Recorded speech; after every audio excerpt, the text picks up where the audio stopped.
Art of Darkness by Joseph Conrad. Chapter 1. The Nelly, a cruising yawl, swung to her anchor without a flutter of the sails, and was at rest. The flood had made, the wind was nearly calm, and being bound down the river, the only thing for it was to come to and wait for the turn of the tide. The sea reach of the Thames stretched before us like the beginning of an interminable waterway.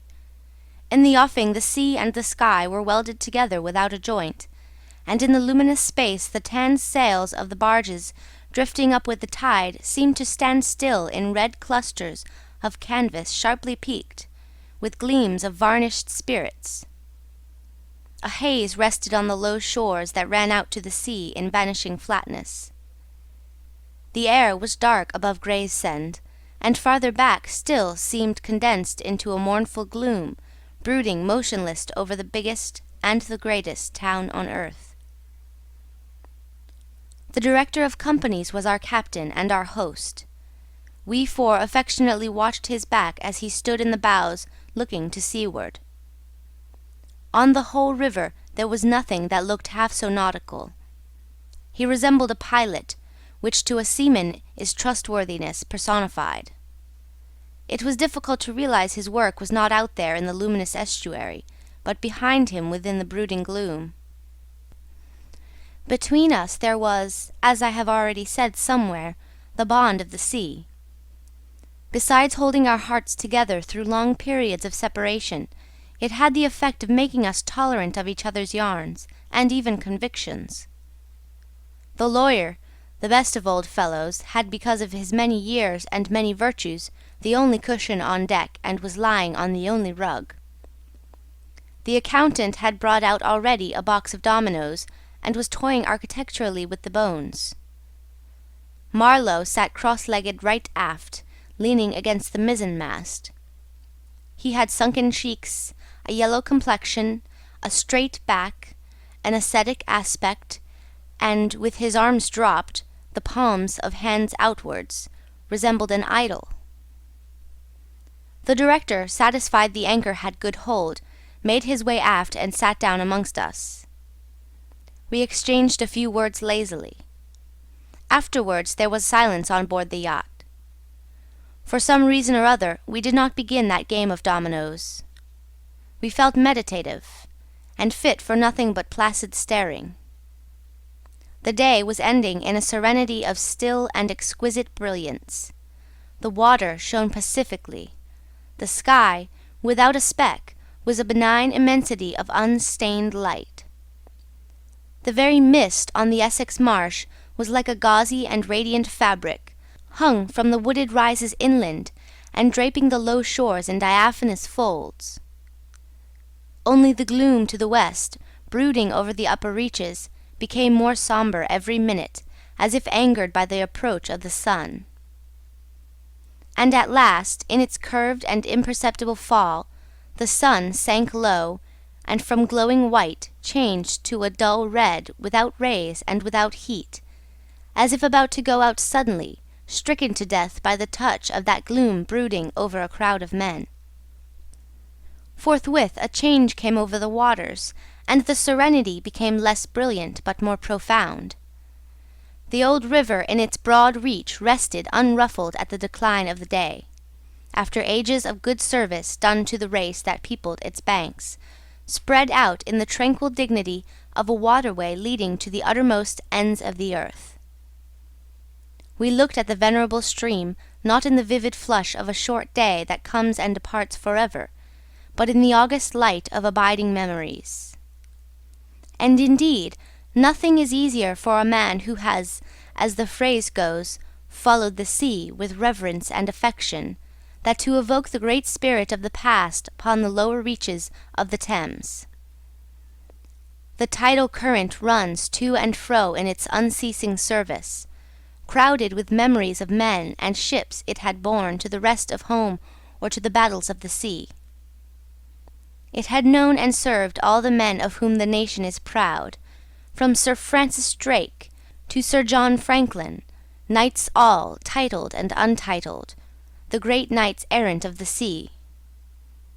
It had borne all the ships whose names are like jewels flashing in the night of time, from the Golden Hind, returning with her rotund flanks full of treasure, to be visited by the Queen's Highness, and thus passed out of the gigantic tale, to the Erebus and Terror, bound on other conquests, and that never returned. It had known the ships and the men. They had sailed from Deptford, from Greenwich, from Erith, the adventurers and the settlers, king's ships and the ships of men on change, captains, admirals, the dark interlopers of the Eastern trade, and the commissioned generals of East India fleets. Hunters for gold or pursuers of fame, they all had gone out on that stream, bearing the sword and often the torch, messengers of the might within the land, bearers of a spark from the sacred fire. What greatness had not floated on the ebb of that river into the mystery of an unknown earth? The dreams of men, the seed of commonwealths, the germs of empires. The sun set. The dusk fell on the stream, and lights began to appear along the shore. The Chapman lighthouse, a three-legged thing erect on a mud flat, shone strongly. Lights of ships moved in the fairway, a great stir of lights going up and going down, and farther west, on the upper reaches, the place of the monstrous town was still marked ominously on the sky, a brooding gloom in sunshine, a lurid glare under the stars. "And this also," said Marlow suddenly, "has been one of the dark places of the earth." He was the only man of us who still followed the sea. The worst that could be said of him was that he did not represent his class. He was a seaman, but he was a wanderer too, while most seamen led, if one may so express it, a sedentary life. Their minds are of the stay-at-home order, and their home is always with them, the ship. And so is their country, the sea. One ship is very much like another, and the sea is always the same. In the immutability of their surroundings, the foreign shores, the foreign faces, the changing immensity of life, glide past, veiled not by a sense of mystery, but by a slightly disdainful ignorance. For there is nothing mysterious to a seaman unless it be the sea itself, which is the mistress of his existence and as inscrutable as destiny. For the rest, after his hours of work, a casual stroll or a casual spree on shore suffices to unfold for him the secret of a whole continent, and generally he finds the secret not worth knowing.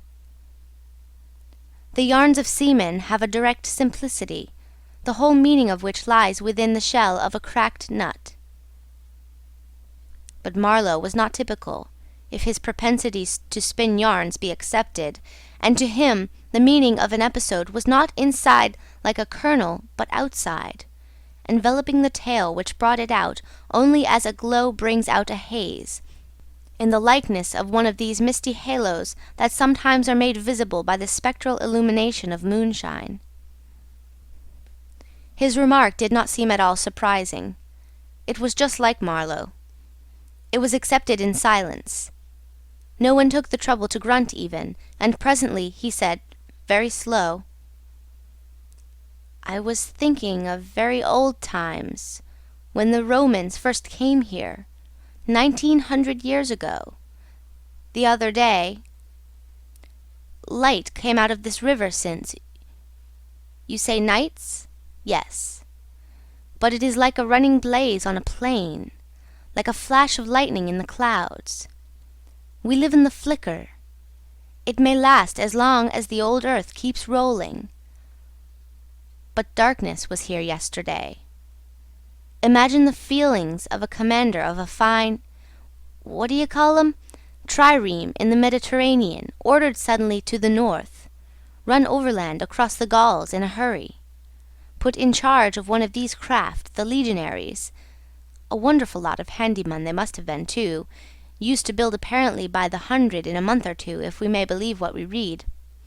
Imagine him here, the very end of the world, a sea the colour of lead, a sky the colour of smoke, a kind of ship about as rigid as a concertina, and going up this river with shores or orders or what you like, sandbanks, marshes, forests, savages, precious little to eat fit for a civilised man, nothing but Thames water to drink. No Falernian wine here, no going ashore.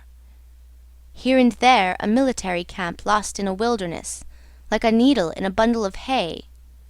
Cold, fog, tempests, disease, exile, and death. Death skulking in the air, in the water, in the bush. They must have been dying like flies here. Oh yes, he did it.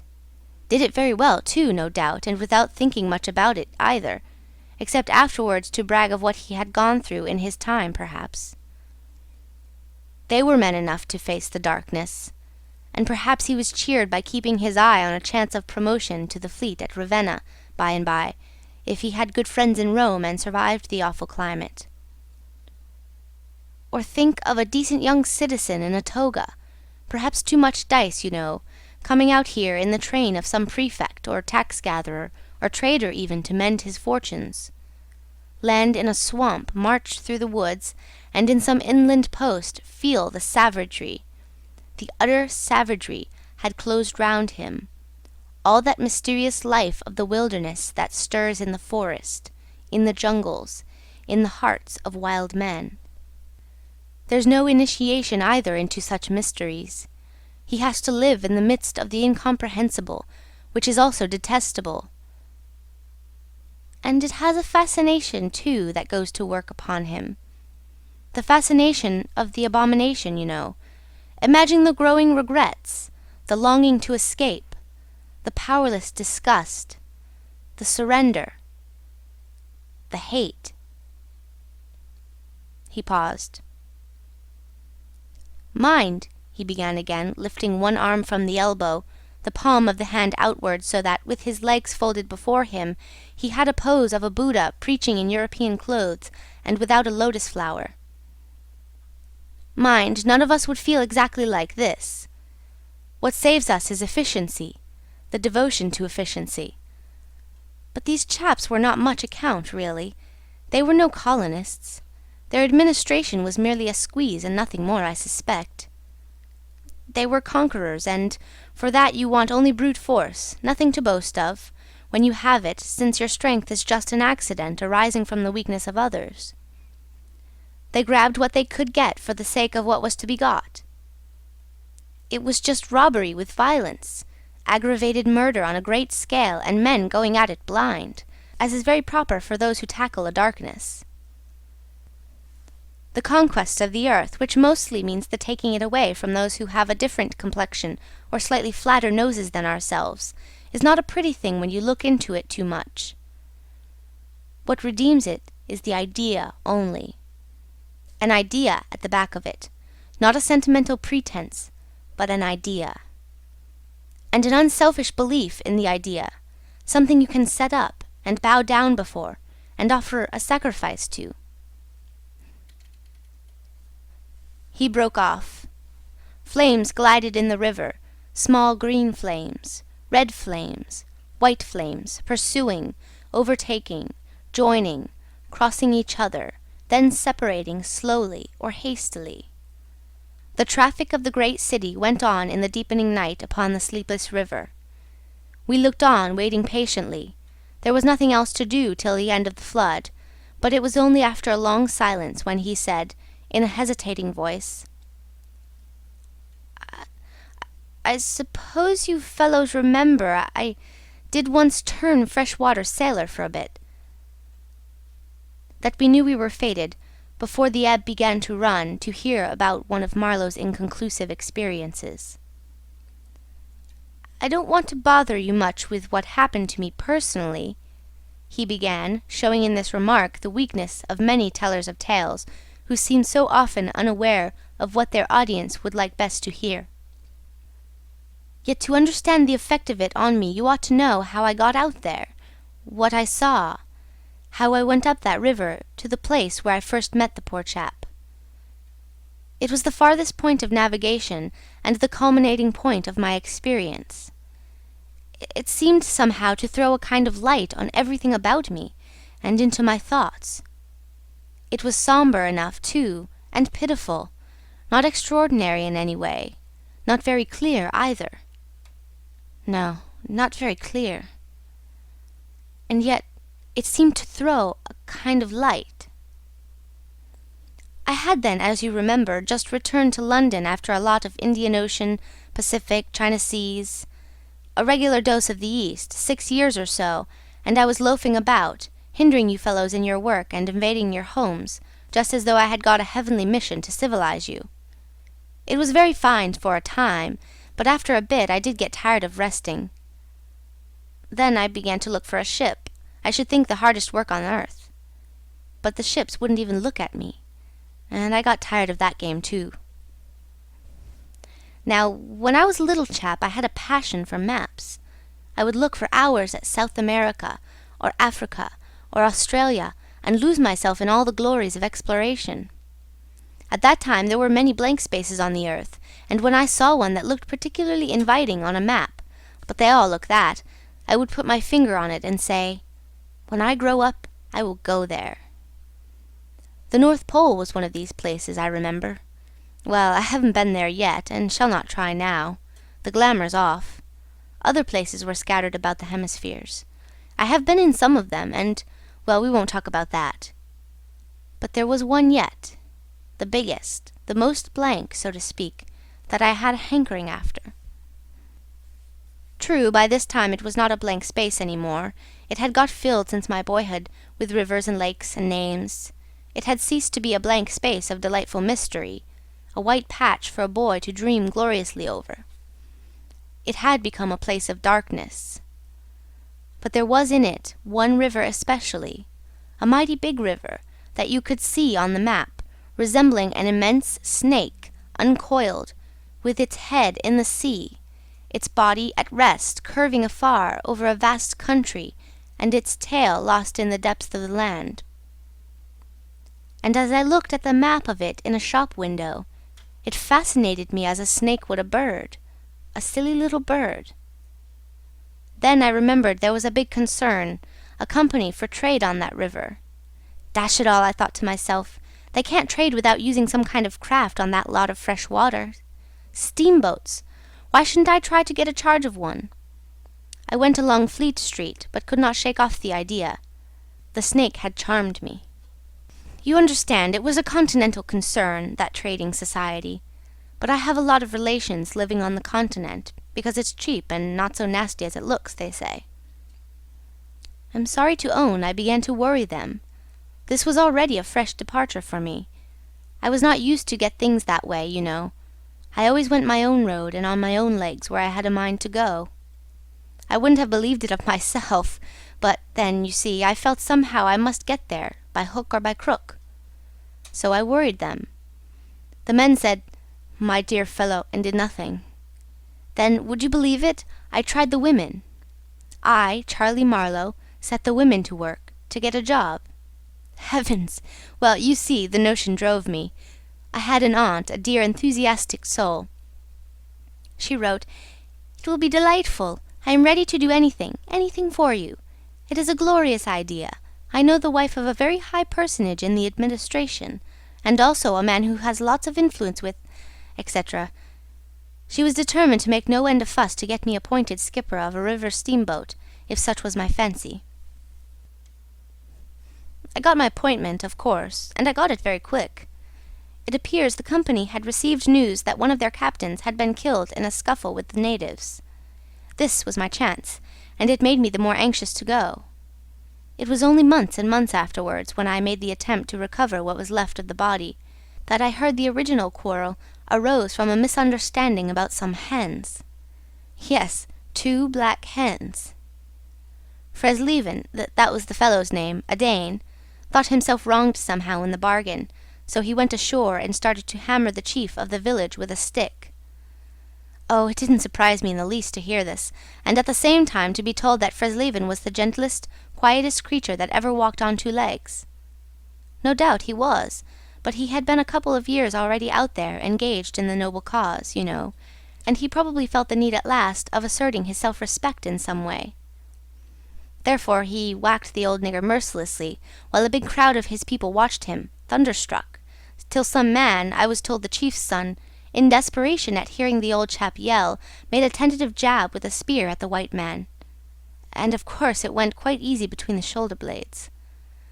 Then the whole population cleared into the forest, expecting all kinds of calamities to happen, while on the other hand, the steamer Fresleven commanded left also in a bad panic, in charge of the engineer, I believe. Afterwards nobody seemed to trouble much about Fresleven's remains, till I got out and stepped into his shoes. I couldn't let it rest, though.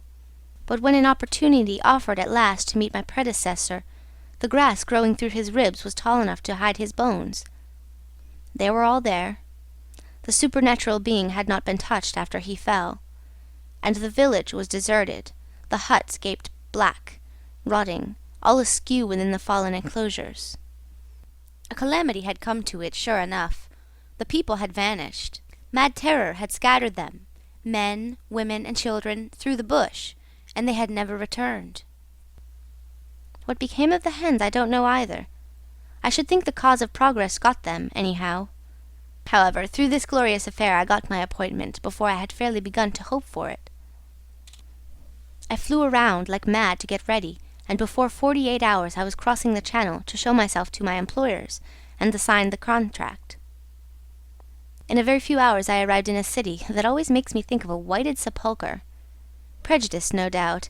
I had no difficulty in finding the company's offices. It was the biggest thing in the town, and everybody I met was full of it. They were going to run an oversea empire and make no end of coin by trade.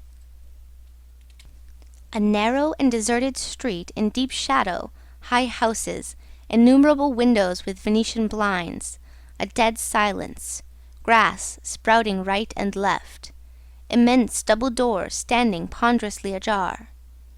I slipped through one of these cracks, went up a swept and ungarnished staircase, as arid as a desert, and opened the first door I came to. Two women, one fat and the other slim, sat on straw-bottomed chairs knitting black wool. The slim one got up and walked straight at me, still knitting with downcast eyes, and only just as I began to think of getting out of her way, as you would for a somnambulist, stood still and looked up. Her dress was as plain as an umbrella cover, and she turned round without a word and preceded me into a waiting-room. I gave my name and looked about.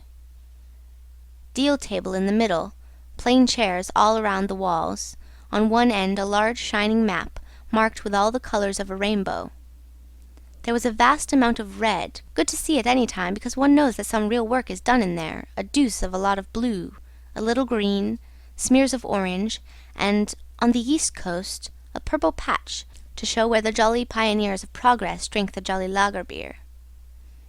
However, I wasn't going into any of these. I was going into the yellow, dead in the centre, and the river was there, fascinating, deadly, like a snake. Ugh! A door opened. A white-haired secretarial head, but wearing a compassionate expression, appeared, and a skinny forefinger beckoned me into the sanctuary. Its light was dim, and a heavy writing desk squatted in the middle. From behind that structure came out an impression of pale plumpness in a frock coat, the great man himself. He was 5'6", I should judge, and had his grip on the handle end of ever so many millions. He shook hands, I fancy, murmured vaguely, was satisfied with my French. Bon voyage. In about 45 seconds I found myself again in the waiting-room with the compassionate secretary, who, full of desolation and sympathy, made me sign some document. I believed I undertook amongst other things not to disclose any trade secrets. Well, I am not going to. I began to feel slightly uneasy. You know, I am not used to such ceremonies, and there was something ominous in the atmosphere. It was just as though I had been let into some conspiracy. I don't know, something not quite right, and I was glad to get out. In the outer room the two women knitted black wool feverishly. People were arriving, and the younger one was walking back and forth introducing them. The old one sat on her chair. Her flat cloth slippers were propped up on a foot-warmer, and a cat reposed on her lap. She wore a starched white affair on her head, and had a wart on one cheek, and silver-rimmed spectacles hung on the tip of her nose. She glanced at me above the glasses. The swift and indifferent placidity of that look troubled me. Two youths with foolish and cheery countenances were being piloted over, and she threw at them the same quick glance of unconcerned wisdom. She seemed to know all about them and about me, too.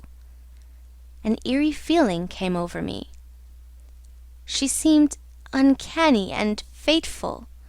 Often far away there I thought of these two, guarding the door of darkness, knitting black wool as for a warm pall, one introducing continuously to the unknown, the other scrutinizing the cheery and foolish faces with unconcerned old eyes. Ave, old knitter of black wool, morituri te salutant. Not many of those she looked at ever saw her again, not half by a long way. There was yet a visit to the doctor. A simple formality, assured me the secretary, with an air of taking an immense part in all my sorrows. Accordingly, a young chap wearing his hat over the left eyebrow, some clerk, I suppose, there must have been clerks in the business, though the house was as still as a house in a city of the dead, came from somewhere upstairs and led me forth. He was shabby and careless, with ink-stains on the sleeves of his jacket, and his cravat was large and billowy, under a chin shaped like the toe of an old boot. It was a little too early for the doctor, so I proposed a drink, and thereupon he developed a vein of joviality. As we sat over our vermouths, he glorified the company's business, and by I expressed casually my surprise at him not going out there. He became very cool and collected all at once. "I am not such a fool as I look," quoth Plato to his disciples. He said sententiously, emptied his glass with great resolution, and we rose. The old doctor felt my pulse, evidently thinking of something else the while. Good for there," he mumbled, and then, with a certain eagerness, asked me whether I would let him measure my head. Rather surprised, I said yes, when he produced a thing like calipers and got the dimensions, back and front, and every way, taking notes carefully. He was an unshaven little man in a threadbare cloak like a gabardine, with his feet in slippers, and I thought him a harmless fool. "I always ask leave in the interests of science to measure the crania of those going out there," he said. "And when they come back too?" I asked. "Oh, I never see them," he remarked. "And moreover, the changes take place inside, you know." He smiled, as if at some quiet joke. "So you are going out there? Famous. Interesting, too." He gave me a searching glance, and made another note. "Ever any madness in your family?" he asked in a matter-of-fact tone. I felt very annoyed. "Is that question in the interests of science, too?" "It would be," he said, without taking any notice of my irritation, "interesting for science to watch the mental changes of individuals on the spot, but—" "Are you an alienist?" I interrupted. "Every doctor should be, a little," answered that original imperturbably. "I have a little theory which you messieurs who go out there must help me to prove. This is my share in the advantages my country shall reap from the possession of such a magnificent dependency. The mere wealth I leave to others. Pardon my questions, but you are the first Englishman coming under my observation." I hastened to assure him I was not in the least typical. "If I were," said I wouldn't be talking like this with you." "What you say is rather profound and probably erroneous," he said with a laugh. "Avoid irritation more than exposure to the sun. Adieu. How do you English say, eh? Goodbye. Ah, goodbye. Adieu. In the tropics one must before everything keep calm." He lifted a warning finger. "Du calme, du calme." One thing more remained to do, say a goodbye to my excellent aunt. I found her triumphant. I had a cup of tea, the last decent cup of tea for many days, and in a room that most soothingly looked just as you would expect a lady's drawing-room to look, we had a long, quiet chat by the fireside. In the course of these confidences, it became quite plain to me I had been represented to the wife of the high dignitary, and goodness knows to how many more people besides, as an exceptional and gifted creature, a piece of good fortune for the company, a man you don't get hold of every day. Good heavens! And I was going to take charge of a 2-penny halfpenny river steamboat with a penny whistle attached. It appeared, however, I was also one of the workers, with a capital, you know. Something like an emissary of light, something like a lower sort of apostle. There had been a lot of such rot let loose in print and talk just about that time, and the excellent woman, living right in the rush of all that humbug, got carried off her feet. She talked about weaning those ignorant millions from their horrid ways, till, upon my word, she made me quite uncomfortable. I ventured to hint that the company was run for profit. "You forget, dear Charlie, that the labourer is worthy of his hire," she said brightly. "It's queer how out of touch with truth women are. They live in a world of their own, and there has never been anything like it, and never can be. It is too beautiful altogether, and if they were to set it up it would go to pieces before the first sunset. Some confounded fact we men have been living contentedly with ever since the day of creation would start up and knock the whole thing over." After this I got embraced, told to wear flannel, be sure to write often, and so on, and I left. In the street, I don't know why, a queer feeling came to me that I was an impostor. Odd thing that I, who used to clear out for any part of the world at 24 hours' notice, with less thought than most men give to the crossing of a street, had a moment, I won't say of hesitation, but of startled pause before this commonplace affair. The best way I can explain it to you is by saying that, for a second or two, I felt as though, instead of going to the centre of a continent, I were about to set off for the centre of the earth. I left in a French steamer, and she called in every blamed port they have out there, for as far as I could see, the sole purpose of landing soldiers and custom-house officers. I watched the coast. Watching a coast as it slips by the ship is like thinking about an enigma. There it is, before you, smiling, frowning, inviting, grand, mean, insipid, or savage, and always mute with an air of whispering, "Come and find out." This one was almost featureless, as if still in the making, with an aspect of monotonous grimness.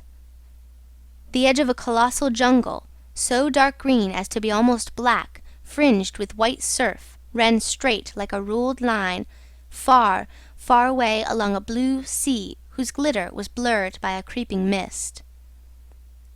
The sun was fierce. The land seemed to glisten and drip with steam. Here and there greyish, whitish specks showed up clustered inside the white surf, with a flag flying above them perhaps. Settlements some centuries old, and still no bigger than pinheads on the untouched expanse of their background. We pounded along, stopped, landed soldiers, went on, landed customs-house clerks to levy toll in what looked like a god-forsaken wilderness, with a tin shed and a flagpole lost in it, landed more soldiers to take care of the custom-house clerks, presumably. Some, I heard, got drowned in the surf, but whether they did or not, nobody seemed particularly to care. They were just flung out there, and on we went. Every day the coast looked the same, as though we had not moved, but we passed various places, trading places with names like Gran, Bassam, Little Popo, names that seemed to belong to some sordid farce acted in front of a sinister black cloth. The idleness of a passenger, my isolation amongst all these men with whom I had no point of contact, the oily languid sea, the uniform sombreness of the coast seemed to keep me away from the truth of things, within the toll of a mournful and senseless delusion. The voice of the surf heard now and then was a positive pleasure, like that speech of a brother. It was something natural, that had its reason, that had a meaning. Now and then a boat from the shore gave one a momentary contact with reality. It was paddled by blackfellows. You could see from afar the white of their eyeballs glistening. They shouted, sang. Their bodies streamed with perspiration. They had faces like grotesque masks, these chaps. But they had bone, muscle, a wild vitality, an intense energy of movement that was as natural and true as the surf along their coast. They wanted no excuse for being there. They were a great comfort to look at. For a time I would feel I belonged still to the world of straightforward facts. But the feeling would not last long. Something would turn up to scare it away. Once, I remember, we came upon a man-of-war anchored off the coast. There wasn't even a shed there, and she was shelling the bush. It appears the French had one of their wars going on thereabouts. Her ensign dropped limp like a rag. The muzzles of the long 6-inch guns stuck out all over the low hull. The greasy, slimy swell swung her up lazily and let her down, swaying her thin masts. In the empty immensity of earth, sky, and water, there she was, incomprehensible, firing into a continent. Pop would go one of the 6-inch guns. A small flame would dart and vanish. A little white smoke would disappear. A tiny projectile would give a feeble screech, and nothing happened. Nothing could happen. There was a touch of insanity in the proceeding, a sense of lugubrious drollery in the sight, and it was not dissipated by somebody on board assuring me earnestly there was a camp of natives. He called them enemies, hidden out of sight somewhere. We gave her her letters. I heard the men in that lonely ship were dying of fever at the rate of 3 a day, and went on.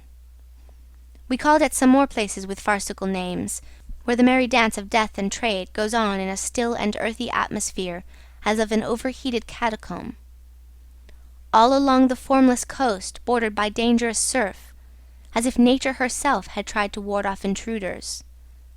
In and out of rivers, streams of death in life, whose banks were rotting into mud, whose waters, thickened into slime, invaded the contorted mangroves that seemed to writhe at us in the extremity of an impotent despair.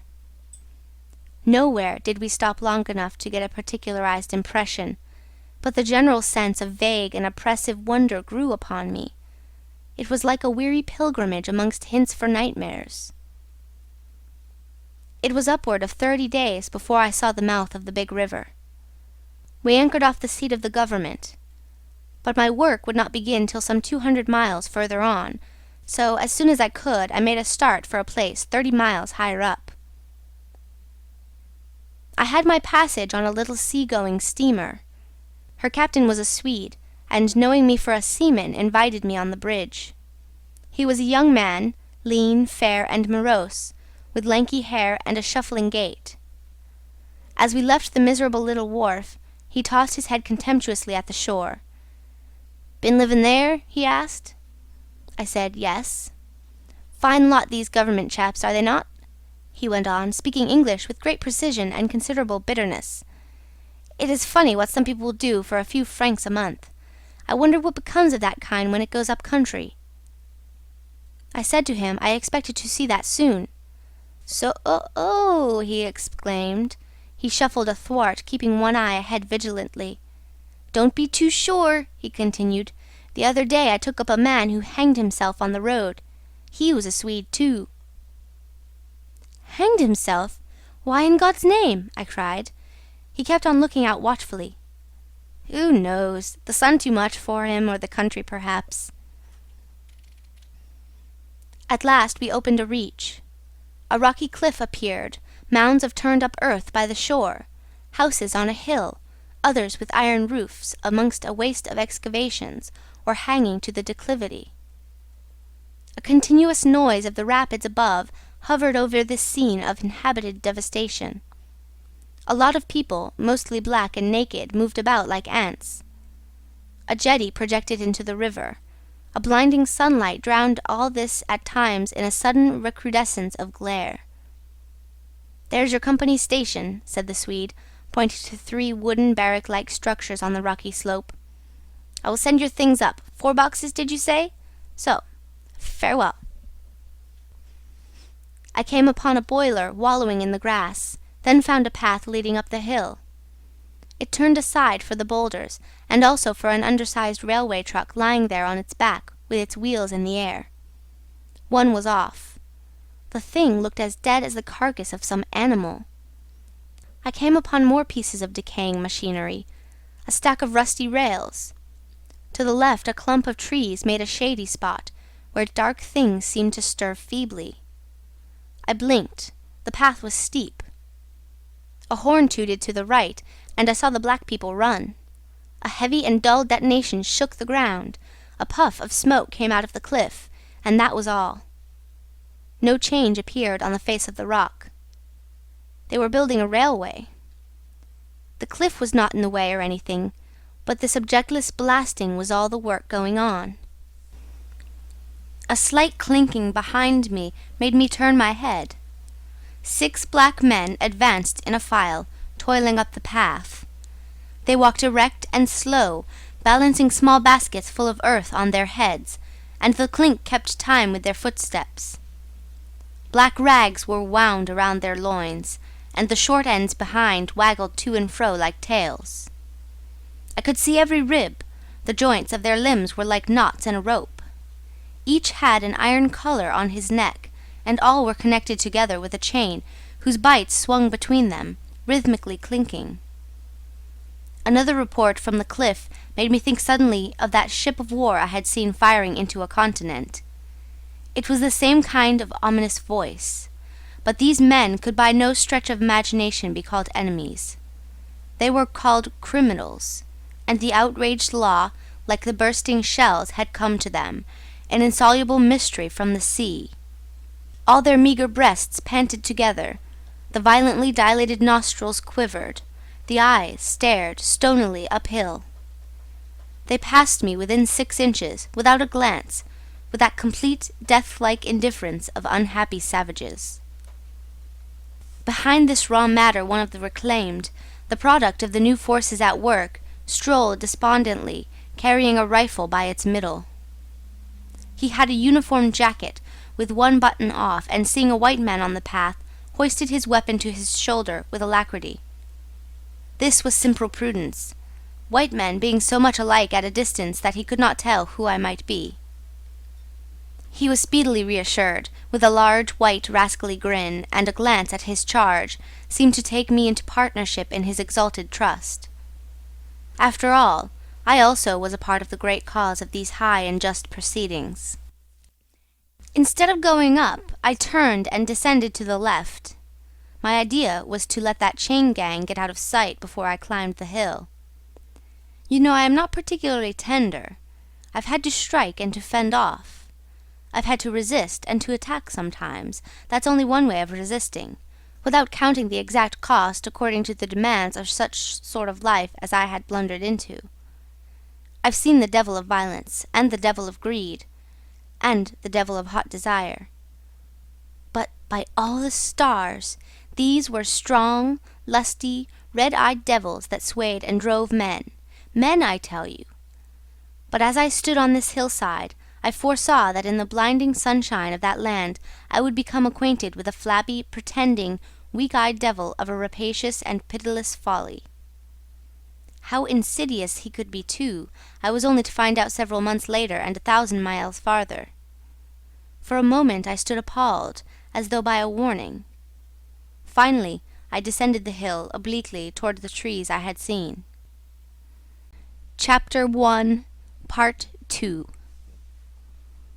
I avoided a vast artificial hole somebody had been digging on the slope, the purpose of which I found it impossible to divine. It wasn't a quarry or a sandpit, anyhow. It was just a hole. It might have been connected with the philanthropic desire of giving the criminals something to do. I don't know. Then I nearly fell into a very narrow ravine, almost no more than a scar in the hillside. I discovered that a lot of imported drainage pipes for the settlement had been tumbled in there. There wasn't one that was not broken. It was a wanton smash-up. At last I got under the trees. My purpose was to stroll into the shade for a moment. But no sooner within than it seemed to me I had stepped into the gloomy circle of some inferno. The rapids were near, and an uninterrupted, uniform, headlong, rushing noise filled the mournful stillness of the grove, where not a breath stirred, not a leaf moved, with a mysterious sound, as though the tearing pace of the launched earth had suddenly become audible. Black shapes crouched, lay, sat between the trees, leaning against the trunks, clinging to the earth, half coming out, half effaced within the dim light, in all the attitudes of pain, abandonment, and despair. Another mine on the cliff went off, followed by a slight shudder of the soil under my feet. The work was going on. The work! And this was the place where some of the helpers had withdrawn to die. They were dying slowly, it was very clear. They were not enemies, they were not criminals.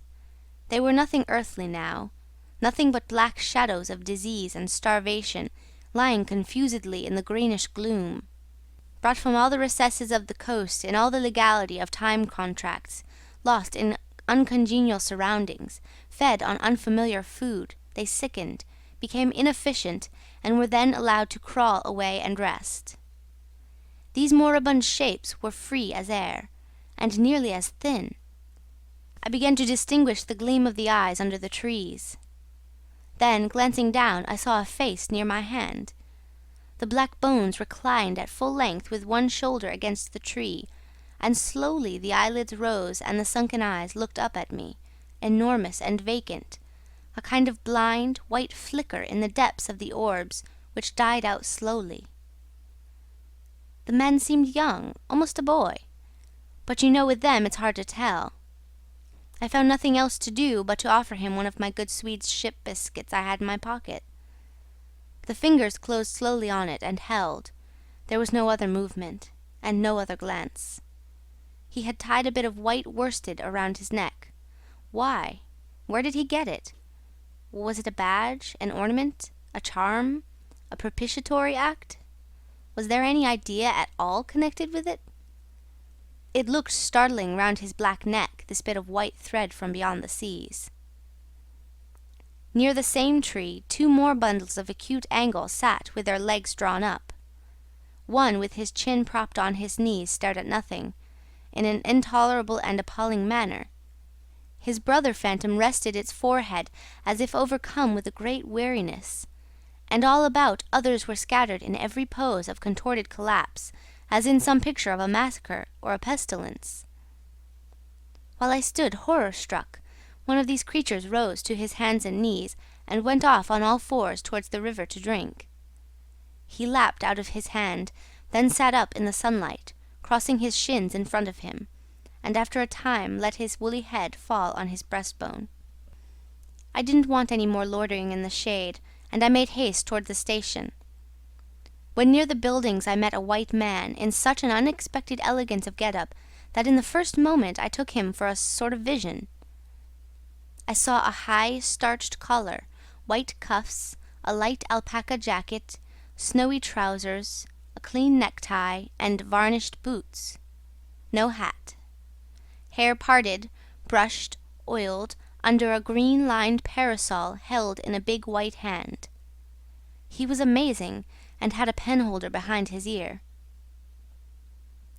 I shook hands with this miracle, and I learned that he was the company's chief accountant, and that all the bookkeeping was done at this station.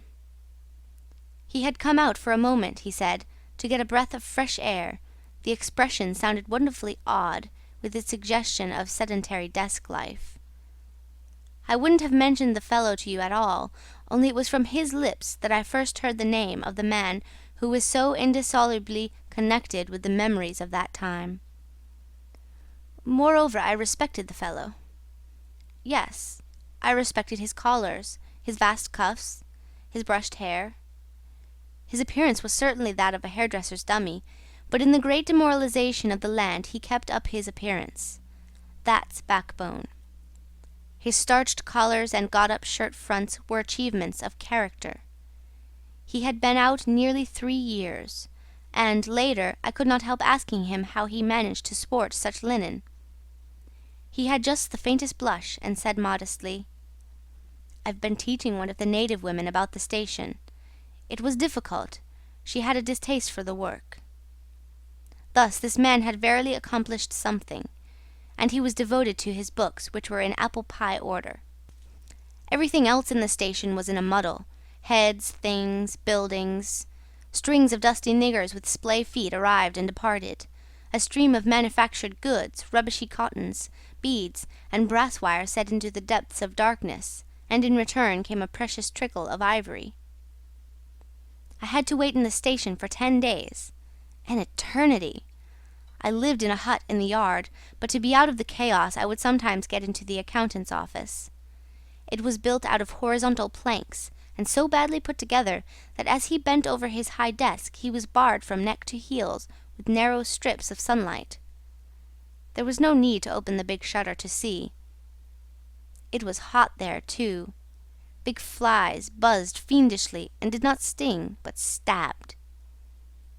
I sat generally on the floor, while of faultless appearance, and even slightly scented, perching on a high stool, he wrote. Sometimes he stood up for exercise. When a truckle bed with a sick man, some invalid agent from up country, was put in there, he exhibited a gentle annoyance. "The groans of this sick person," he said, "distract my attention, and without that it is extremely difficult to guard against clerical errors in this climate." One day he remarked, without lifting his head, "In the interior you will no doubt meet Mr. Kurtz." On my asking who Mr. Kurtz was, he said he was a first-class agent; and seeing my disappointment at this information, he added slowly, laying down his pen, "He is a very remarkable person." Further questions elicited from him that Mr. Kurtz was at present in charge of a trading post, a very important one, in the true ivory country, at the very bottom of there. Sends in as much ivory as all the others put together. He began to write again. The sick man was too ill to groan. The flies buzzed in a great peace. Suddenly there was a growing murmur of voices and a great tramping of feet. A caravan had come in. A violent babble of uncouth sounds burst out on the other side of the planks. All the carriers were speaking together, and in the midst of the uproar the lamentable voice of the chief agent was heard, giving it up, tearfully for the 20th time that day. He rose slowly. "What a frightful row," he said. He crossed the room gently to look at the sick man, and returning, said to me, "He does not hear." "What? Dead?" I asked, startled. "No, not yet," he answered with great composure. Then, alluding with a toss of the head to the tumult in the station yard, "When one has got to make correct entries, one comes to hate those savages, hate them to death." He remained thoughtful for a moment. "When you see Mr. Kurtz," he went on, "tell him from me that everything here," he glanced at the deck, "is very satisfactory. I don't like to write to him with those messengers of ours, you never know who may get hold of your letter, at that central station." He stared at me for a moment with his mild, bulging eyes. "Oh, he will go far, very far," he began again. "He will be a somebody in the administration before long. They, above the council in Europe, you know, mean him to be." He turned to his work. The noise outside had ceased, and presently, in going out, I stopped at the door. In the steady buzz of flies, the homeward-bound agent was lying finished and insensible. The other, bent over his books, was making correct entries of perfectly correct transactions. And 50 feet below the doorstep I could see the still tree-tops of the Grove of Death. Next day I left that station at last, with a caravan of 60 men, for a 200-mile tramp. No use telling you much about that. Paths everywhere. A stamped-in network of paths spreading over the empty land, through the long grass, through burnt grass, through thickets, down and up chilly ravines, up and down stony hills ablaze with heat. And a solitude. Nobody, not a hut. The population had cleared out a long time ago. Well, if a lot of mysterious niggers armed with all kinds of fearful weapons suddenly took to travelling on the road between Deal and Gravesend, catching the yokels right and left to carry heavy loads for them, I fancy every farm and cottage thereabouts would get empty very soon. Only here the dwellings were gone too. Still, I passed through several abandoned villages. There's something pathetically childish in the ruins of grass walls. Day after day, with the stamp and shuffle of 60 pair of bare feet behind me, each pair under a 60-pound load. Camp, cook, sleep, strike camp, march. Now and then a carrier dead in harness, at rest in the long grass near the path, with an empty water-gourd and his long staff lying by his side. A great silence around and above. Perhaps on some quiet night the tremor of far-off drums, sinking, swelling, a tremor vast, faint. A sound weird, appealing, suggestive, and wild, and perhaps with as profound a meaning as the sound of bells in a Christian country. Once a white man in an unbuttoned uniform, camping on the path with an armed escort of lank Zanzibaris, very hospitable and festive, not to say drunk, was looking after the upkeep of the road, he declared. Can't say I saw any road or any upkeep, unless the body of a middle-aged Negro with a bullet hole in the forehead, upon which I absolutely stumbled 3 miles further on, may be considered as a permanent improvement. I had a white companion too, not a bad chap, but rather too fleshy, and with the exasperating habit of fainting in the hot hillsides, miles away from the least bit of shade and water. Annoying, you know, to hold your own coat like a parasol over a man's head while he is coming to. I couldn't help asking him once what he meant by coming there at all. To make money, of course. What do you think? He said scornfully. Then he got fever, and had to be carried in a hammock slung under a pole. As he weighed 16 stone, I had no end of rows with the carriers. They jibbed, ran away, sneaked off with their loads in the night, quite a mutiny. So one evening I made a speech in English with gestures, not one of which was lost to the 60 pairs of eyes before me, and the next morning I started the hammock off in front all right. An hour afterwards I came upon the whole concern wrecked in a bushman, hammock, groans, blankets, horrors. The heavy pole had skinned his poor nose. He was very anxious for me to kill somebody, but there wasn't the shadow of a carrier near. I remembered the old doctor. It would be interesting for science to watch the mental changes of individuals on the spot. I felt I was becoming scientifically interesting. However, all that is to no purpose. On the 15th day I came in sight of the big river again, and hobbled into the central station. It was on a backwater surrounded by scrub and forest, with a pretty border of smelly mud on one side, and on the 3 others enclosed by a crazy fence of rushes. A neglected gap was all the gate it had, and the first glance at the place was enough to let you see the flabby devil was running that show. White men with long staves in their hands appeared languidly from amongst the buildings, strolling up to take a look at me, and then retired out of sight somewhere. One of them, a stout, excitable chap with black moustaches, informed me with great volubility and many digressions, as soon as I told him who I was, that my steamer was at the bottom of the river. I was thunderstruck. What? How? Why? Oh, it was all right. The manager himself was there, all quite correct. Everybody had behaved splendidly, splendidly. You must, he said in agitation, go and see the general manager at once. He is waiting. I did not see the real significance of that wreck at once. I fancy I see it now, but I am not sure, not at all. Certainly the affair was too stupid, when I think of it, to be altogether natural. Still, but at the moment it presented itself simply as a confounded nuisance. The steamer was sunk. They had started 2 days before in a sudden hurry up the river with the manager on board, in charge of some volunteer skipper, and before they had been out 3 hours they tore the bottom out of her on stones, and she sank near the south bank. I asked myself what I was to do there, now my boat was lost. As a matter of fact, I had plenty to do in fishing my command out of the river. I had to set about it the very next day. That, and the repairs when I brought the pieces to the station, took some months. My first interview with the manager was curious. He did not ask me to sit down after my 20-mile walk that morning. He was commonplace in complexion, in features, in manners, and in voice. He was of middle size and of ordinary build.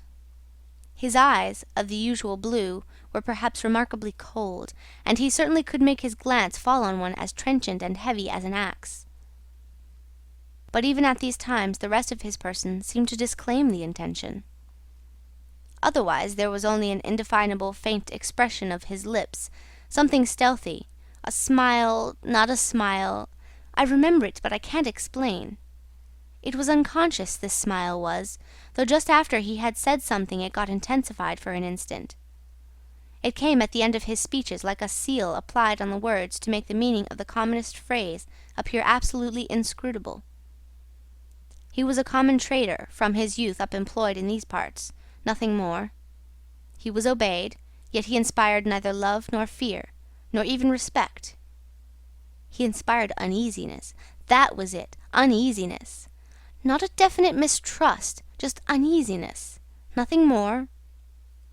You have no idea how effective such a faculty can be. He had no genius for organizing, for initiative, or for order even. That was evident in such things as the deplorable state of the station. He had no learning and no intelligence. His position had come to him. Why? Perhaps because he was never ill. He had served 3 terms of 3 years out there, because triumphant health in the general rout of constitutions is a kind of power in itself. When he went home on leave he rioted on a large scale, pompously. Jack ashore, with a difference in externals only. This one could gather from his casual talk. He originated nothing. He could keep the routine going, that's all. But he was great. He was great by this little thing that it was impossible to tell what could control such a man. He never gave that secret away. Perhaps there was nothing within him.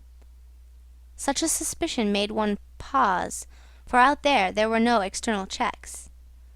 Once, when various tropical diseases had laid low almost every agent in the station, he was heard to say, "Men who come out here should have no entrails."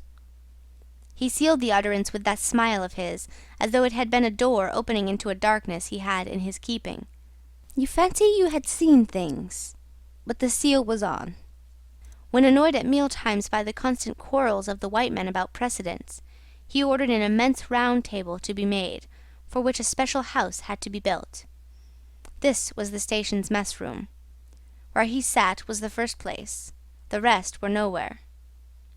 One felt this to be his unalterable conviction. He was neither civil nor uncivil. He was quiet.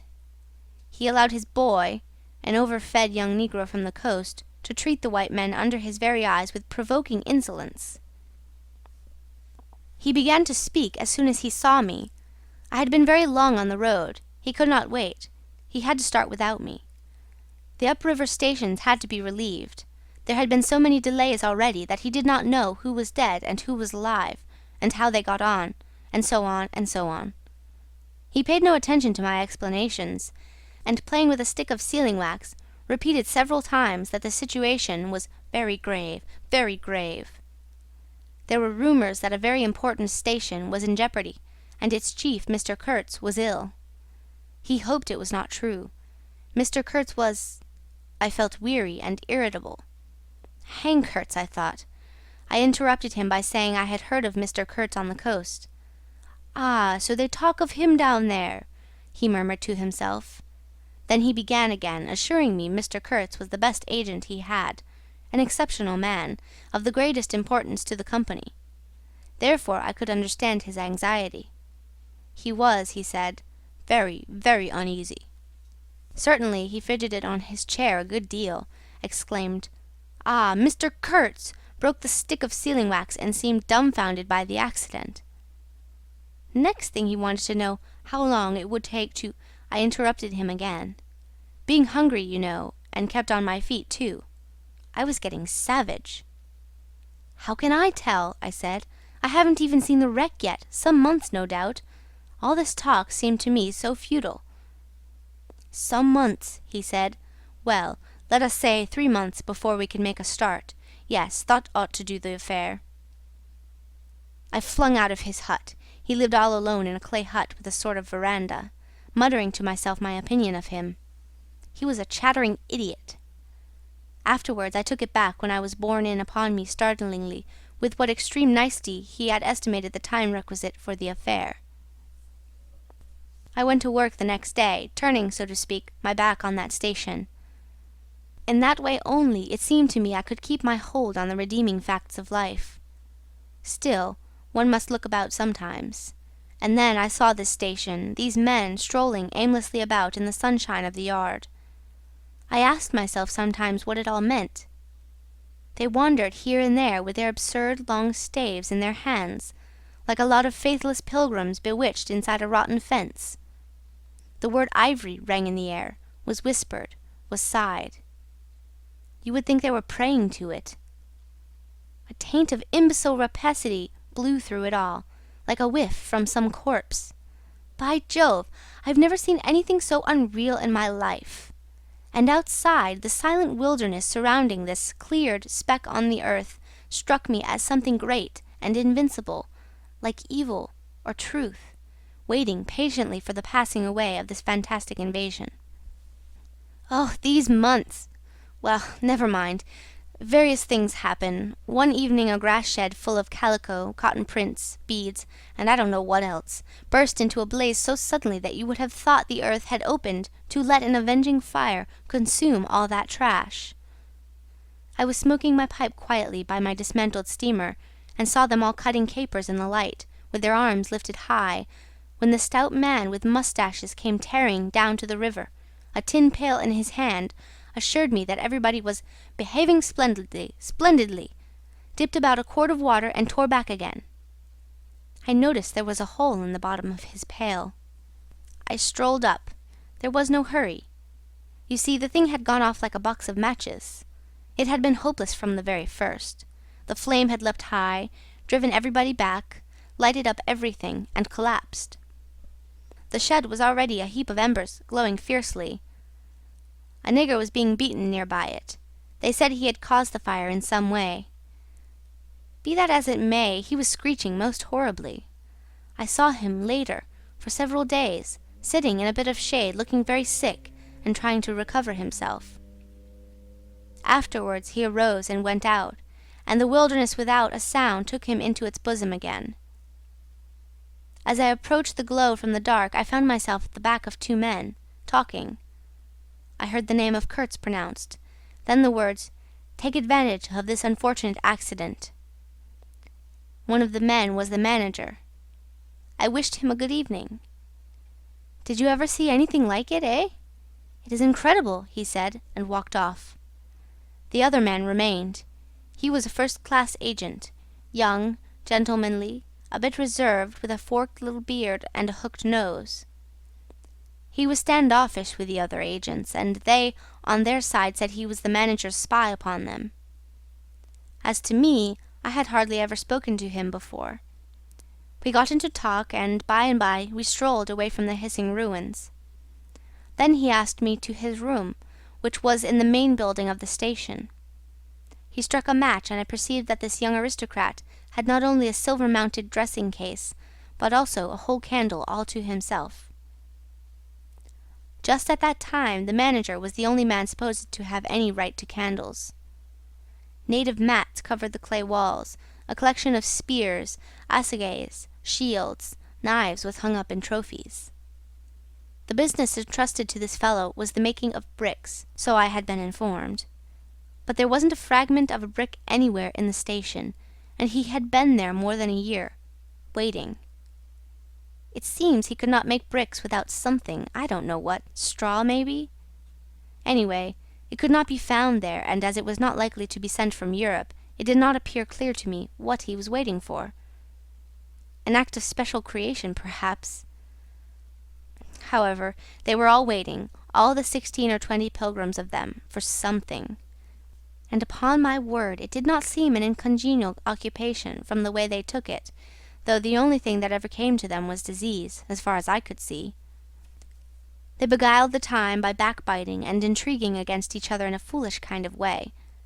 There was an air of plotting about that station, but nothing came of it, of course. It was as unreal as everything else, as the philanthropic pretense of the whole concern, as their talk, as their government, as their show of work.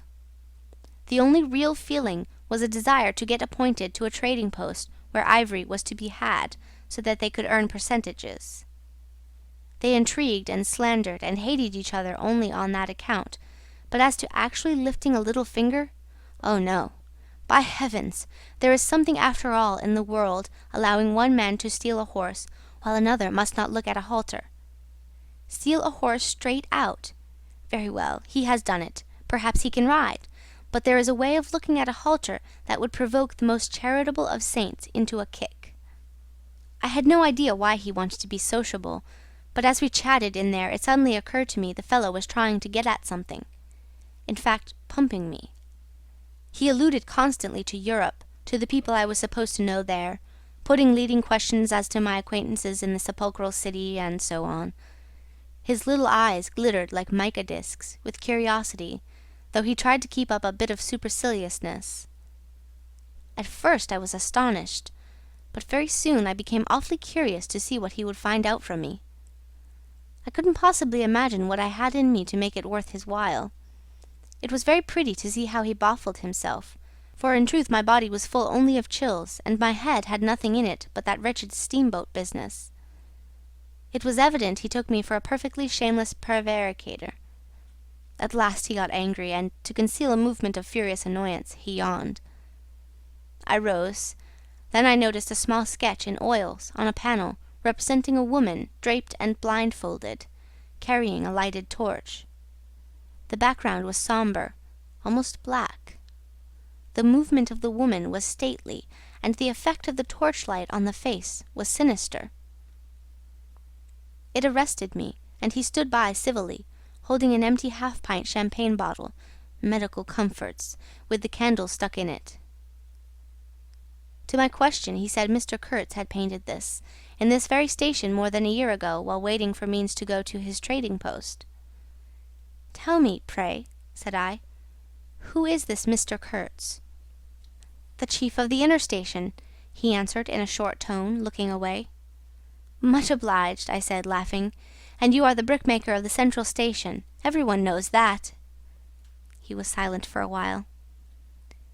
"He is a prodigy," he said at last. "He is an emissary of pity and science and progress, and devil knows what else. We want," he began to declaim suddenly, "for the guidance of the cause entrusted to us by Europe, so to speak, higher intelligence, wide sympathies, a singleness of purpose." "Who says that?" I asked. "Lots of them," he replied. "Some even write that. And so he comes here, a special being, as you ought to know." "Why ought I to know?" I interrupted, really surprised. He paid no attention. "Yes, today he is chief of the best station. Next year he will be assistant manager. 2 years more and... But I dare say you know what he will be in 2 years' time. You are of the new gang, the gang of virtue. The same people who sent him specially also recommended you. Oh, don't say no. I've my own eyes to trust." Light dawned upon me. My dear aunt's influential acquaintances were producing an unexpected effect on that young man. I nearly burst into a laugh. "Do you read the company's confidential correspondence?" I asked. He hadn't a word to say. It was great fun. "When Mr. Kurtz," I continued severely, "is general manager, you won't have the opportunity." He blew the candle out suddenly, and we went outside. The moon had risen. Black figures strolled about listlessly, pouring water on the glow, whence proceeded a sound of hissing. Steam ascended in the moonlight. The beaten nigger groaned somewhere. "What a row the brute makes!" said the indefatigable man with the moustaches, appearing near us. "Serve him right. Transgression, punishment, bang. Pitiless, pitiless. That's the only way. This will prevent all conflagrations for the future. I was just telling the manager..." He noticed my companion and became crestfallen all at once. "Not in bed yet," he said with a kind of servile heartiness. "It's so natural. Ha! Danger, agitation." He vanished. I went on to the riverside, and the other followed me. I heard a scathing murmur at my ear. "Heap of muffs! Go to!" The pilgrims could be seen in knots, gesticulating, discussing. Several had still their staves in their hands. I verily believe they took these sticks to bed with them. Beyond the fence the forest stood up spectrally in the moonlight, and through that dim stir, through the faint sounds of that lamentable courtyard, the silence of the land went home to one's very heart. Its mystery, its greatness, the amazing reality of its concealed life. The herd nigger moaned feebly somewhere near by, and then fetched a deep sigh that made me mend my pace away from there. I felt a hand introducing itself under my arm. "My dear sir," said the fellow, "I don't want to be misunderstood, and especially by you, who will see Mr. Kurtz long before I can have that pleasure. I wouldn't like him to get a false idea of my disposition." I let him run on, this papier-mâché Mephistopheles, and it seemed to me that if I tried I could poke my forefinger through him, and would find nothing inside but a little loose dirt, maybe. He, you don't see, had been planning to be assistant manager by and by under the present man, and I could see that the coming of that Kurtz had upset them both not a little. He talked precipitately, and I did not try to stop him. I had my shoulders against the wreck of my steamer, hauled up on the slope like a carcass of some big river animal. The smell of mud, of primeval mud, by Jove, was in my nostrils. The high stillness of primeval forest was before my eyes. There were shiny patches on the black creek. The moon had spread over everything a thin layer of silver, over the rank grass, over the mud, upon the wall of matted vegetation standing higher than the wall of a temple. Over the great river I could see through a sombre gap, glittering as it flowed broadly by without a murmur. All this was great, expectant, mute, while the man jabbered about himself. I wondered whether the stillness on the face of the immensity looking at us two were meant as an appeal or as a menace. What were we who had strayed in here? Could we handle that dumb thing, or would it handle us? I felt how big, how confoundedly big was that thing that couldn't talk, and perhaps was deaf as well. What was in there? I could see a little ivory coming out from there, and I had heard Mr. Kurtz was in there.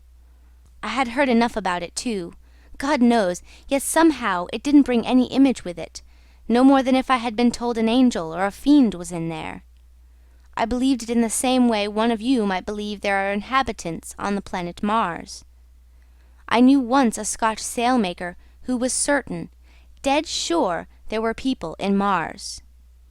If you asked him for some idea how they looked and behaved, he would get shy and mutter something about walking on all fours. If you as much as smiled, he would, though a man of 60, offer to fight you.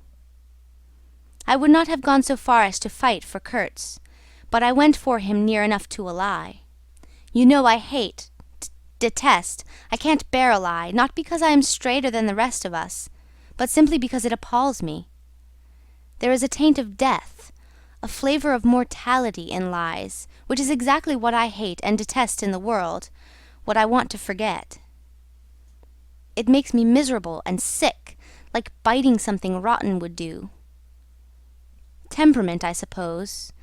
Well, I went near enough to it by letting the young fool there believe anything he liked to imagine as to my influence in Europe. I became in an instant as much of a pretence as the rest of the bewitched pilgrims.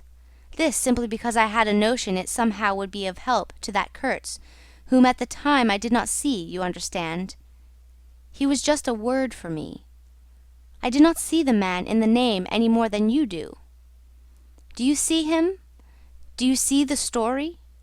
Do you see anything?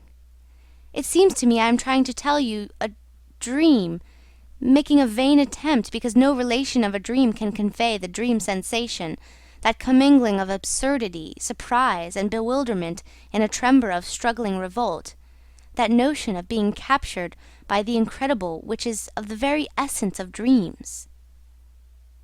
He was silent for a while. No, it is impossible. It is impossible to convey the life sensation of any given epoch of one's existence, that which makes its truth, its meaning, its subtle and penetrating essence. It is impossible. We live as we dream, alone. He paused again, as if reflecting, then added, "Of course, in this you fellows see more than I could then. You see me, whom you know." It had become so pitch dark that we listeners could hardly see one another. For a long time already he, sitting apart, had been no more to us than a voice. There was not a word from anybody. The others might have been asleep, but I was awake. I listened on the watch for the sentence, for the word that would give me the clue to the faint uneasiness inspired by this narrative that seemed to shape itself without human lips in the heavy night air of the river. "Yes, I let him run on," Marlow began again, "and think what he pleased about the powers that were behind me. I did, and there was nothing behind me. There was nothing but that wretched, old, mangled steamboat I was leaning against, while he talked fluently about the necessity for every man to get on. And when one comes out here, you conceive, it is not to gaze at the moon." Mr. Kurtz was a universal genius, but even a genius would find it easier to work with adequate tools intelligent men. He did not make bricks. Why, there was a physical impossibility in the way, as I was well aware, and if he did secretarial work for the manager, it was because no sensible man rejects wantonly the confidence of his superiors. Did I see it? I saw it. What more did I want? What I really wanted was rivets, by heaven, rivets! To get on with the work, to stop the hole. Rivets I wanted. There were cases of them down at the coast, cases, piled up, burst, split. You kicked a loose rivet at every second step in that station yard on the hillside. Rivets had rolled into the grove of death. You could fill your pockets with rivets for the trouble of stooping down, and there wasn't one rivet to be found where it was wanted. We had plates that would do, but nothing to fasten them with, and every week the messenger, a long negro, letter bag on shoulder and staff in hand, left our station for the coast. And several times a week a coast caravan came in with trade goods, ghastly glazed calico that made you shudder only to look at it, glass beads value about a penny a quart, confounded spotted cotton handkerchiefs. And no rivets! 3 carriers could have brought all that was wanted to set that steamboat afloat. He was becoming confidential now, but I fancy my unresponsive attitude must have exasperated him at last, for he judged it necessary to inform me he feared neither God nor devil, let alone any mere man. I said I could see that very well, but what I wanted was a certain quantity of rivets, and rivets were what really Mr. Kurtz wanted, if he had only known it. Now letters went to the coast every week. "My dear sir," he cried, "I write from dictation." I demanded rivets. There was a way, for an intelligent man. He changed his manner, became very cold, and suddenly began to talk about a hippopotamus. Wondered whether sleeping on board the steamer, I stuck to my salvage night and day, I wasn't disturbed. There was an old hippo that had the bad habit of getting out on the bank and roaming at night over the station grounds. The pilgrims used to turn out in a body and empty every rifle they could lay hands on at him. Some even sat up o' nights for him. All this energy was wasted, though. "That animal has a charmed life," he said, "but you can say this only of brutes in this country. No man, you apprehend me, no man here bears a charmed life." He stood there for a moment in the moonlight with his delicate hooked nose set a little askew, and his mica eyes glittering without a wink. Then, with a curt good night, he strode off. I could see he was disturbed and considerably puzzled, which made me feel more hopeful than I had been for days. It was a great comfort to turn from that chap to my influential friend, the battered, twisted, ruined, tin-pot steamboat. I clambered on board. She rang under my feet like an empty Huntley and Palmer biscuit tin kicked along a gutter. She was nothing so solid in make, and rather less pretty in shape, but I had expended enough hard work on her to make me love her. No influential friend would have served me better. She had given me a chance to come out a bit, to find out what I could do. No, I don't like work. I had rather laze about and think of all the fine things that can be done. I don't like work, no man does, but I like what is in the work, the chance to find yourself, your own reality, for yourself, not for others, what no other men can ever know. They can only see the mere show and never can tell what it really means. I was not surprised to see somebody sitting aft on the deck, with his legs dangling over the mud. You see, I rather chummed with the few mechanics there were in that station, whom the other pilgrims naturally despised, on account of their imperfect manners, I suppose. This was the foreman, a boiler-maker by trade, a good worker. He was a lank, bony, yellow-faced man, with big, intense eyes. His aspect was worried, and his head was as bald as the palm of my hand. But his hair, in falling, seemed to have stuck to his chin, and had prospered in the new locality, for his beard hung down to his waist. He was a widower with 6 young children. He had left them in charge of a sister of his to come out there, and the passion of his life was pigeon-flying. He was an enthusiast and a connoisseur. He would rave about pigeons. After work hours he used sometimes to come over from his hut for a talk about his children and his pigeons. At work, when he had to crawl in the mud under the bottom of the steamboat, he would tie up that beard of his in a kind of white serviette he brought for the purpose. It had loops to go over his ears. In the evening he could be seen squatted on the bank, rinsing that wrapper in the creek with great care, then spreading it solemnly on a bush to dry. I slapped him on the back and shouted, "We shall have rivets!" He scrambled to his feet, exclaiming, "No, rivets!" as though he couldn't believe his ears. Then, in a low voice, "You... eh?" I don't know why we behaved like lunatics. I put my finger to the side of my nose and nodded mysteriously. "Good for you!" he cried, snapped his fingers above his head, lifting one foot. I tried a jig. We capered on the iron deck. A frightful clatter came out of that hulk, and the virgin forest on the other bank of the creek sent it back in a thundering roll upon the sleeping station. It must have made some of the pilgrims sit up in their hovels. A dark figure obscured the lighted doorway of the manager's hut, vanished, then a second or so after, the doorway itself vanished too. We stopped, and the silence driven away by the stamping of our feet flowed back again from the recesses of the land. The great wall of vegetation, an exuberant and entangled mass of trunks, branches, leaves, boughs, festoons, motionless in the moonlight, was like a rioting invasion of soundless life, a rolling wave of plants, piled up, crested, ready to topple over the creek, to sweep every little man of us out of his little existence. And it moved not. A deadened burst of mighty splashes and snorts reached us from afar, as though an ichthyosaurus had been taking a bath of glitter in the great river. "After all," said the boiler-maker in a reasonable tone, "why shouldn't we get the rivets?" "Why not, indeed? I did not know of any reason why we shouldn't." "They'll come in 3 weeks," I said confidently. But they didn't. Instead of rivets there came an invasion, an infliction, a visitation. It came in sections during the next 3 weeks, each section headed by a donkey carrying a white man in new clothes and tan shoes, bowing from that elevation right and left to the impressed pilgrims. A quarrelsome band of footsore, sulky niggers trod on the heels of the donkey. A lot of tents, camp stools, tin boxes, white cases, brown bales would be shot down in the courtyard, and the air of mystery would deepen a little over the muddle of the station. 5 such installments came, with their absurd air of disorderly flight, with the loot of innumerable outfit shops and provision stores, that one would think they were lugging after a raid into the wilderness for equitable division.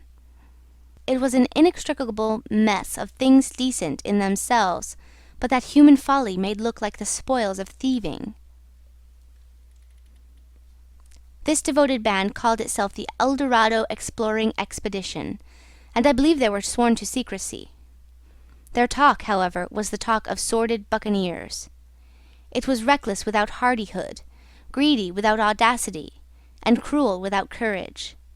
There was not an atom of foresight or of serious intention in the whole batch of them, and they did not seem aware these things are wanted for the work of the world. To tear treasure out of the bowels of the land was their desire, with no more moral purpose at the back of it than there is in burglars breaking into a safe. Who paid the expenses of the noble enterprise, I don't know, but the uncle of our manager was leader of that lot. In exterior he resembled a butcher in a poor neighbourhood, and his eyes had a look of sleepy cunning. He carried his fat paunch with ostentation on his short legs, and during the time his gang infested the station spoke to no one but his nephew. You could see these two roaming about all day long with their heads close together in an everlasting confab. I had given up worrying myself about the rivets. One's capacity for that kind of folly is more limited than you would suppose. I said hang, and let things slide. I had plenty of time for meditation, and now and then I would give some thought to Kurtz. I wasn't very interested in him. No. Still, I was curious to see whether this man, who had come out equipped with moral ideas of some sort, would climb to the top after all, and how he would set about his work when there. Chapter 2, Part 1. One evening, as I was lying flat on the deck of my steamboat, I heard voices approaching, and there were the nephew and the uncle strolling along the bank. I laid my head on my arm again, and had nearly lost myself in a doze, when somebody said in my ear, as it were, "I am as harmless as a little child, but I don't like to be dictated to. Am I the manager, or am I not? I was ordered to send him there. It's incredible." I became aware that the two were standing on the shore alongside the forepart of the steamboat, just below my head. I did not move. It did not occur to me to move. I was sleepy.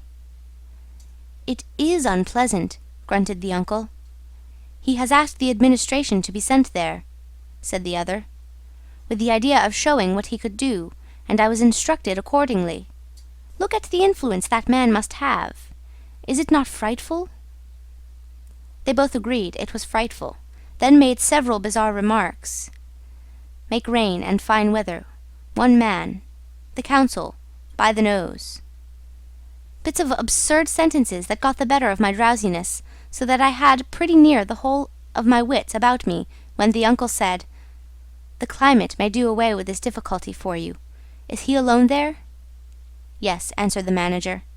He sent his assistant down the river with a note to me in these terms: "Clear this poor devil out of the country, and don't bother sending more of that sort." I had rather be alone than have the kind of men you can dispose of with me. It was more than a year ago. Can you imagine such impudence? "Anything since then?" asked the other hoarsely. "Ivory," jerked the nephew. "Lots of it. Prime sort. Lots. Most annoying from him." "And with that?" questioned the heavy rumble. "Invoice," was the reply, fired out, so to speak. Then silence. They had been talking about Kurtz. I was broad awake by this time, but, lying perfectly at ease, remained still, having no inducement to change my position. "How did that ivory come all this way?" growled the elder man, who seemed very vexed. The other explained that it had come with a fleet of canoes in charge of an English half-caste clerk Kurtz had with him. That Kurtz had apparently intended to return himself, the station being by that time bare of goods and stores, but after coming 300 miles had suddenly decided to go back, which he started to do alone in a small dugout with 4 paddlers, leaving the half-caste to continue down the river with the ivory. The 2 fellows there seemed astounded at anybody attempting such a thing. They were at a loss for an adequate motive. As to me, I seemed to see Kurtz for the first time. It was a distant glimpse, the dugout, 4 paddling savages, and the lone white man turning his back suddenly on the headquarters, on relief, on thoughts of home, perhaps, settling his face toward the depths of the wilderness, towards his empty and desolate station. I did not know the motive. Perhaps he was simply a fine fellow who stuck to his work for its own sake. His name, you understand, had not been pronounced once. He was that man, the half-caste who, as far as I could see, had conducted a difficult trip with great prudence and pluck, was invariably alluded to as that scoundrel. The scoundrel had reported that the man had been very ill, had recovered imperfectly. The two below me moved away, then a few paces, and strolled back and forth at some little distance. I heard, "Military, post, doctor, 200 miles, quite alone now, unavoidable delays, 9 months, no news, strange rumours." They approached again, just as the manager was saying, "No one, as far as I know, unless a species of wandering trader, a pestilential fellow snapping ivory from the natives." Who was it they were talking about now? I gathered in snatches that this was some man supposed to be in Kurtz's district, and of whom the manager did not approve. "We will not be free from unfair competition till one of these fellows is hanged for an example," he said. "Certainly," grunted the other. "Get him hanged. Why not? Anything can be done in this country. That's what I say. Nobody here, you understand, here can endanger your position. And why? You stand the climate. You outlast them all. The danger is in Europe. But there, before I left, I took care to..." They moved off and whispered, then their voices rose again. "The extraordinary series of delays is not my fault. I did my best." The fat man sighed. "Very sad." "And the pestiferous absurdity of his talk," continued the other. "He bothered me enough when he was here. Each station should be like a beacon on the road towards better things, a centre for trade, of course, but also for humanizing, improving, instructing. Conceive you, that ass! And he wants to be manager. No, it's..." Here he got choked by excessive indignation, and I lifted my head the least bit. I was surprised to see how near they were, right under me. I could have spat on their hats. They were looking at the ground, absorbed in thought. The manager was switching his leg with a slender twig. His sagacious relative lifted his head. "You have been well since you came out this time?" he asked. The other gave a start. "Who? I? Oh, like a charm, but the rest, oh my goodness, all sick. They die so quick, too, that I haven't the time to send them out of the country. It's incredible." Just so," grunted the uncle. "Ah, my boy, trust to this, I say, trust to this." I saw him extend his short flipper of an arm for a gesture that took in the forest, the creek, the mud, the river, seemed to beckon with a dishonouring flourish before the sunlit face of the land, a treacherous appeal to the lurking death, to the hidden evil, to the profound darkness of its heart.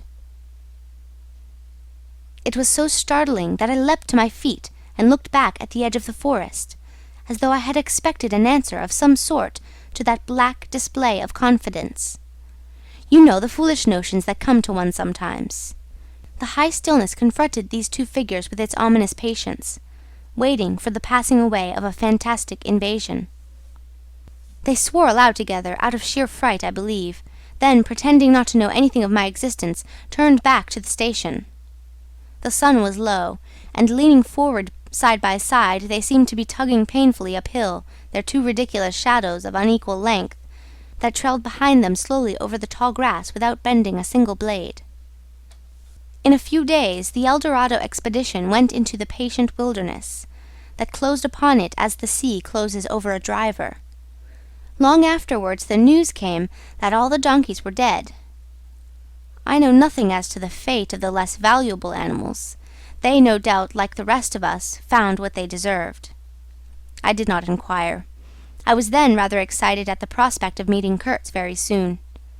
When I say very soon, I mean it comparatively.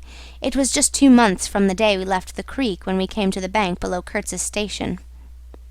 Going up that river was like travelling back to the earliest beginnings of the world, when vegetation rioted on the earth, and the big trees were kings.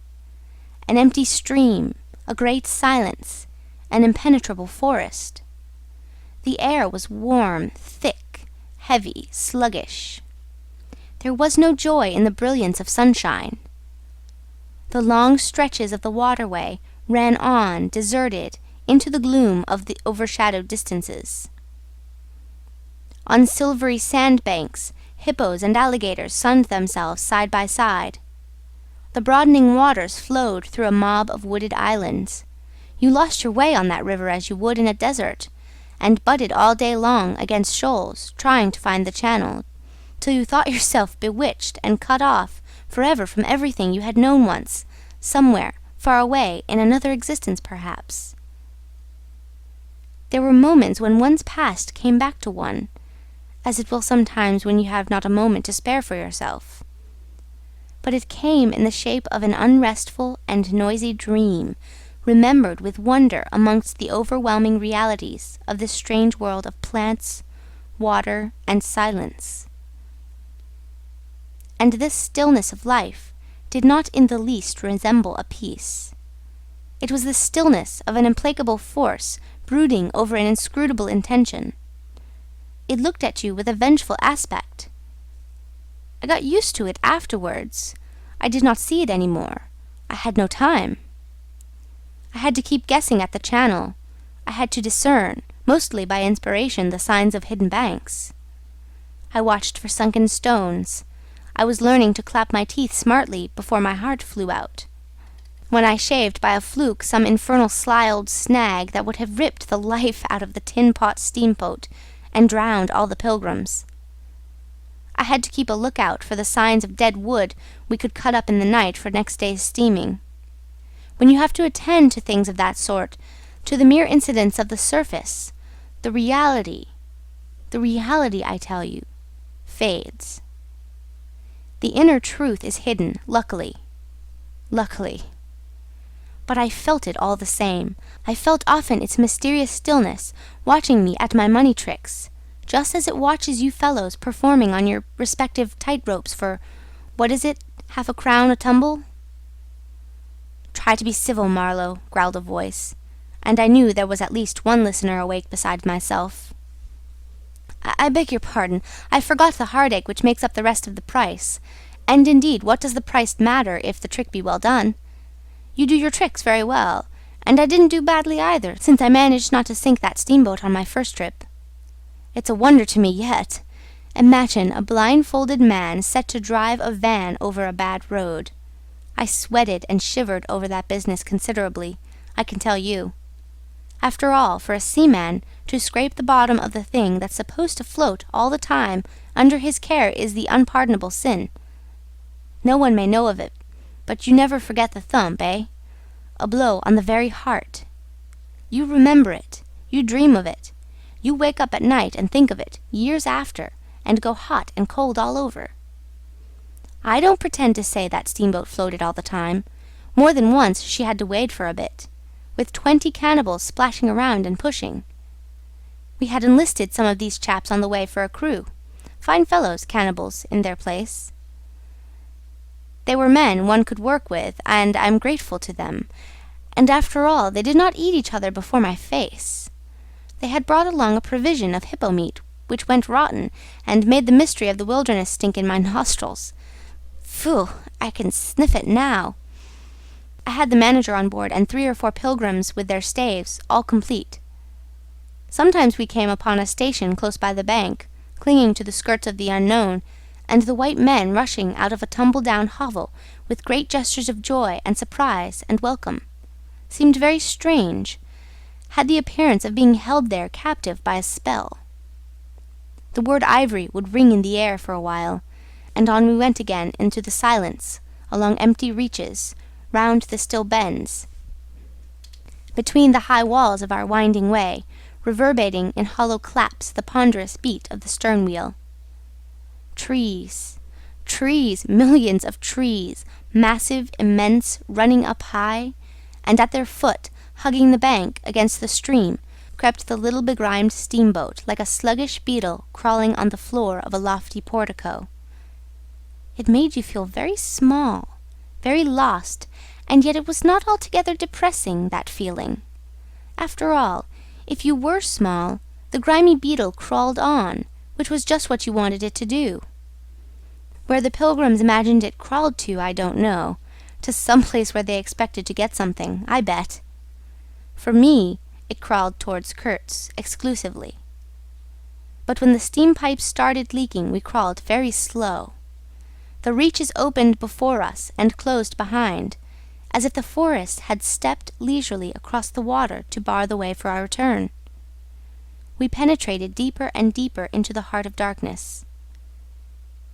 It was very quiet there. At night, sometimes, the roll of drums behind the curtain of trees would run up the river and remain sustained faintly, as if hovering in the air high over our heads, till the first break of day. Whether it meant war, peace, or prayer, we could not tell. The dawns were heralded by the descent of a chill stillness. The woodcutters slept, their fires burned low. The snapping of a twig would make you start. We were wanderers on a prehistoric earth, on an earth that wore the aspect of an unknown planet. We could have fancied ourselves the first of men taking possession of an accursed inheritance, to be subdued at the cost of profound anguish and of excessive toil. But suddenly, as we struggled round a bend, there would be a glimpse of rush walls, of peaked glass roofs, a burst of yells, a whirl of black limbs, a mass of hands clapping, of feet stamping, of bodies swaying, of eyes rolling, under the droop of heavy and motionless foliage. The steamer toiled along slowly on the edge of a black and incomprehensible frenzy. The prehistoric man was cursing us, praying to us, welcoming us. Who could tell? We were cut off from the comprehension of our surroundings. We glided past like phantoms, wondering and secretly appalled, as sane men would be before an enthusiastic outbreak in a madhouse. We could not understand because we were too far, and could not remember because we were travelling in the night of first ages, of those ages that are gone, leaving hardly a sign, and no memories. The earth seemed unearthly. We are accustomed to look upon the shackled form of a conquered monster, but there you could look at a thing monstrous and free. It was unearthly, and the men were... No, they were not inhuman. Well, you know, that was the worst of it, this suspicion of their not being inhuman. It would come slowly to one. They howled and leaped, and spun, and made horrid faces. But what thrilled you was just the thought of their humanity, like yours, the thought of your remote kinship with this wild and passionate uproar. Ugly. Yes, it was ugly enough, but if you were man enough, you would admit to yourself that there was in you just the faintest trace of a response to the terrible frankness of that noise, a dim suspicion of there being a meaning in it which you so remote from the night of first ages, could comprehend. And why not?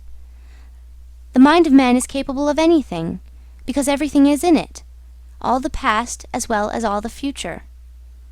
What was there, after all? Joy, fear, sorrow, devotion, valor, rage? Who can tell? But truth. Truth stripped of its cloak of time. Let the fool gape and shudder. The man knows, and can look on without a wink. But he must at least be as much of a man as these on the shore. He must meet that truth with his own true stuff, with his own inborn strength. Principles won't do. Acquisitions, clothes, pretty rags that would fly off at the first good shake. No, you want a deliberate belief. An appeal to me in this fiendish row, is there? Very well, I hear, I admit, but I have a voice too, and for good or evil mine is the speech that cannot be silenced. Of course a fool, what with sheer fright and fine sentiments, is always safe. Who's that grunting? You wonder I didn't go ashore for a howl and a dance? Well, no, I didn't. Fine sentiments, you say? Fine sentiments be hanged! I had no time. I had to mess about with white lead and strips of woolen blanket, helping to put bandages on those leaky steam pipes, I tell you. I had to watch the steering, and circumvent those snags, and get the tin pot along by hook or by crook. There was surface truth enough in these things to save a wiser man. And between whiles I had to look after the savage who was fireman. He was an improved specimen. He could fire up a vertical boiler. He was there below me, and, upon my word, to look at him was as edifying as seeing a dog in a parody of breeches and a feather hat, walking on his hind legs. A few months of training had done, for that really fine chap. He squinted at the steam gauge and at the water gauge with an evident effort of intrepidity. And he had filed teeth, too, the poor devil, and the wool of his pate shaved into queer patterns, and 3 ornamental scars on each of his cheeks. He ought to have been clapping his hands and stamping his feet on the bank, instead of which he was hard at work, a thrall to strange witchcraft, full of improving knowledge. He was useful because he had been instructed, and what he knew was this, that should the water in that transparent thing disappear, the evil spirit inside the boiler would get angry through the greatness of his thirst, and take a terrible vengeance. So he sweated and fired up and watched the glass fearfully, with an impromptu charm made of rags tied to his arm, and a piece of polished bone as big as a watch stuck flatways through his lower lip. While the wooded bank slipped past us slowly, the short noise was left behind, the interminable miles of silence, and we crept on towards Kurtz. But the snags were thick, the water was treacherous and shallow, the boiler seemed indeed to have a sulky devil in it, and thus neither that fireman nor I had any time to peer into our creepy thoughts.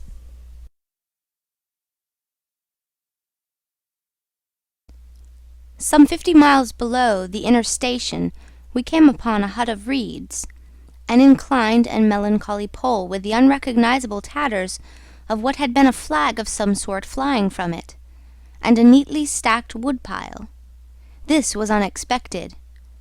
We came to the bank, and on the stack of firewood found a flat piece of board with some faded pencil writing on it. When deciphered, it said, "Wood for you. Hurry up. Approach cautiously." There was a signature, but it was illegible. Not Kurtz, a much longer word. Hurry up. Where? Up the river? Approach cautiously. We had not done so. But the warning could not have been meant for the place where it could only be found after approach. Something was wrong above. But what, and how much? That was the question. We commented adversely upon the imbecility of that telegraphic style. The bush around said nothing, and would not let us look very far either. A torn curtain of red twill hung in the doorway of the hut, and flapped sadly in our faces. The dwelling was dismantled, but we could see a white man had lived there not very long ago. There remained a rude table, a plank on 2 posts.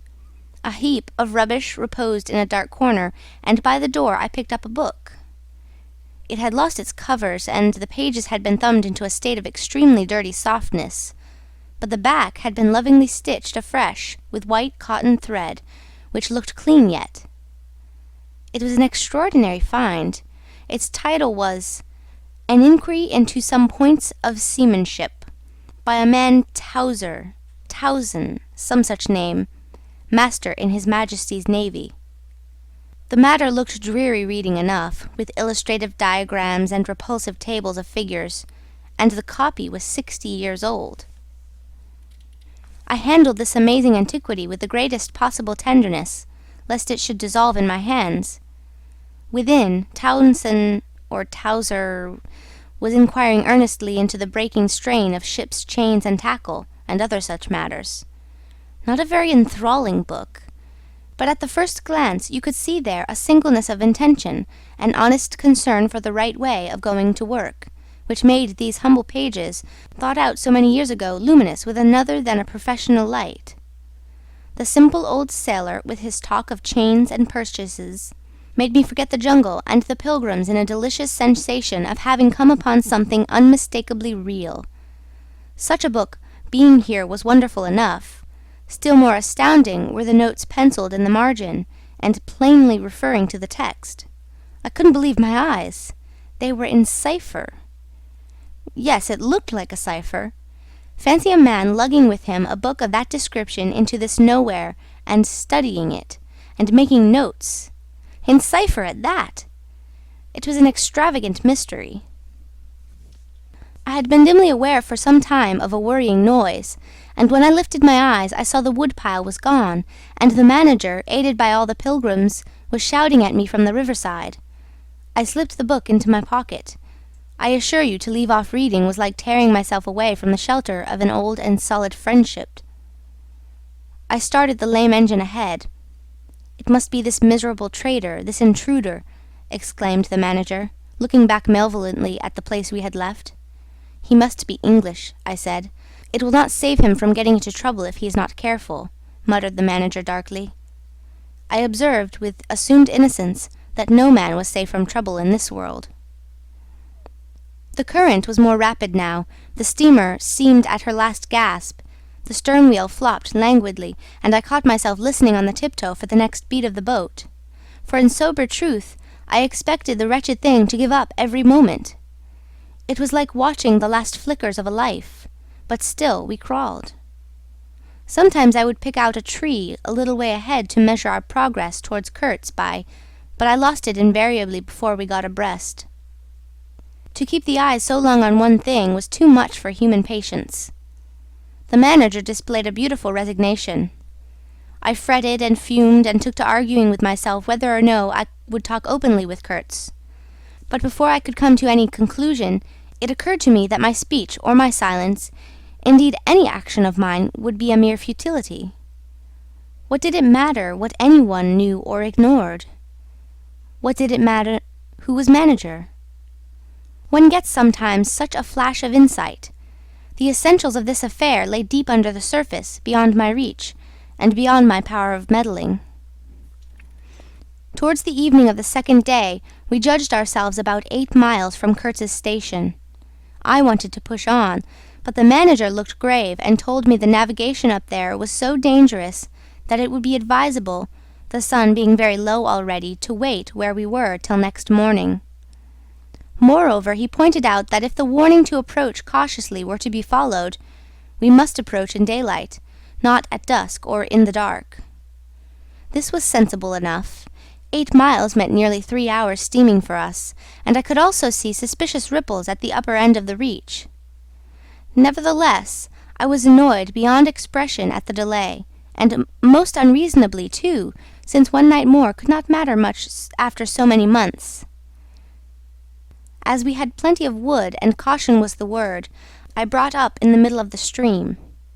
The reach was narrow, straight, with high sides like a railway cutting. The dusk came gliding into it long before the sun had set. The current ran smooth and swift, but a dumb immobility sat on the banks. The living trees, lashed together by the creepers and every living bush of the undergrowth, might have been changed into stone, even to the slenderest twig, to the lightest leaf. It was not sleep. It seemed unnatural, like a state of trance. Not the faintest sound of any kind could be heard. You looked on, amazed, and began to suspect yourself of being deaf. Then the night came suddenly, and struck you blind as well. About 3 in the morning some large fish leaped, and the loud splash made me jump as though a gun had been fired. When the sun rose, there was a white fog, very warm and clammy, and more blinding than the night. It did not shift or drive. It was just there, standing all round you like something solid. At 8 or 9, perhaps, it lifted as a shutter lifts. We had a glimpse of the towering multitude of trees, of the immense matted jungle, with the blazing little ball of the sun hanging over it, all perfectly still, and then the white shutter came down again smoothly, as if sliding in greased grooves. I ordered the chain, which we had begun to heave in, to be paid out again. Before it stopped running with a muffled rattle, a cry, a very loud cry, as of infinite desolation, soared slowly in the opaque air. It ceased. A complaining clamour, modulated in savage discords, filled our ears. The sheer unexpectedness of it made my hair stir under my cap. I don't know how it struck the others. To me it seemed as though the mist itself screamed, so suddenly, and apparently from all sides at once did this tumultuous and mournful uproar arise. It culminated in a hurried outbreak of almost intolerably excessive shrieking, which stopped short, leaving us stiffened in a variety of silly attitudes, and obstinately listening to the nearly as appalling and excessive silence. "Good God! What is the meaning?" stammered at my elbow one of the pilgrims, a little fat man with sandy hair and red whiskers, who wore side-spring boots and pink pyjamas tucked into his socks. 2 others remained open-mouthed a while-minute, then dashed into the little cabin to rush out incontinently and stand, darting scared glances with Winchesters at ready in their hands. What we could see was just the steamer we were on, her outlines blurred as though she had been on the point of dissolving, and a misty strip of water, perhaps 2 feet broad, around her. And that was all. The rest of the world was nowhere, as far as our eyes and ears were concerned. Just nowhere. Gone. Disappeared. Swept off without leaving a whisper or a shadow behind. I went forward and ordered the chain to be hauled in short, so as to be ready to trip the anchor and move the steamboat at once if necessary. "Will they attack?" whispered an odd voice. "We will all be butchered in this fog," murmured another. The faces twitched with the strain, the hands trembled slightly, the eyes forgot to wink. It was very curious to see the contrast of expressions of the white men and of the black fellows of our crew, who were as much strangers to that part of the river as we, though their homes were only 800 miles away. The whites, of course, greatly discomposed, had besides a curious look of being painfully shocked by such an outrageous row. The others had an alert, naturally interested expression, but their faces were essentially quiet, even those of the 1 or 2 who grinned as they hauled at the chain. Several exchanged short, grunting phrases, which seemed to settle the matter to their satisfaction.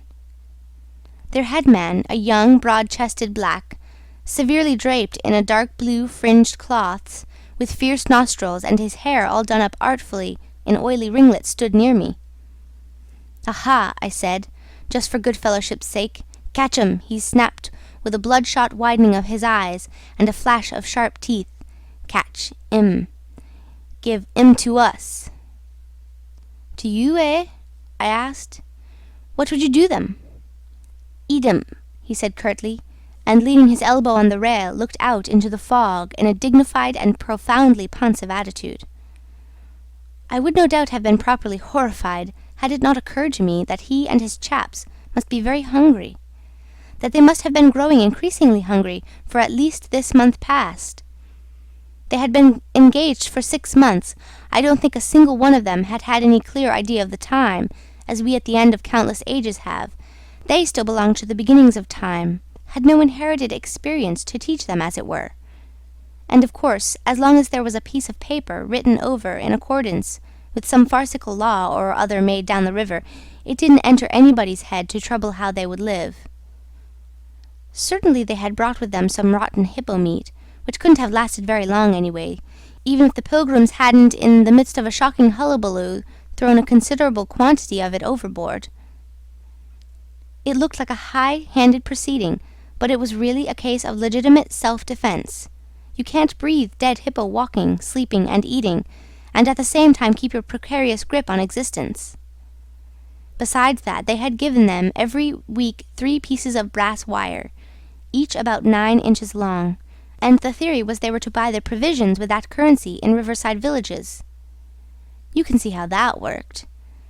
There were either no villages, or the people were hostile, or the director, who like the rest of us fed out of tins, with an occasional old he-goat thrown in, didn't want to stop the steamer for some more or less recondite reason.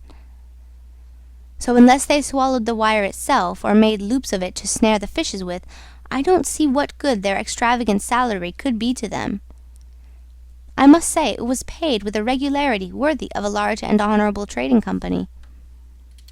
For the rest, the only thing to eat, though it didn't look eatable in the least, I saw in their possession was a few lumps of some stuff, like half-cooked dough of a dirty lavender colour, they kept wrapped in leaves, and now and then swallowed a piece of, but so small that it seemed done more for the looks of the thing than for any serious purpose of sustenance. Why in the name of all the gnawing devils of hunger they didn't go for us? They were 30 to 5, and have a good tuck-in for once amazes me now when I think of it. They were big, powerful men, with not much capacity to weigh the consequences, with courage, with strength even yet, though their skins were no longer glossy and their muscles no longer hard. And I saw that something restraining, One of those human secrets that baffle probability had come into play there. I looked at them with a swift quickening of interest, not because it occurred to me I might be eaten by them before very long, though I own to you that just then I perceived, in a new light, as it were, how unwholesome the pilgrims looked, and I hoped, yes, I positively hoped that my aspect was not so, what shall I say, so unappetizing. A touch of fantastic vanity which fitted well with the dream sensation that pervaded all my days at that time. Perhaps I had a little fever, too. One can't live with one's finger everlastingly on one's pulse.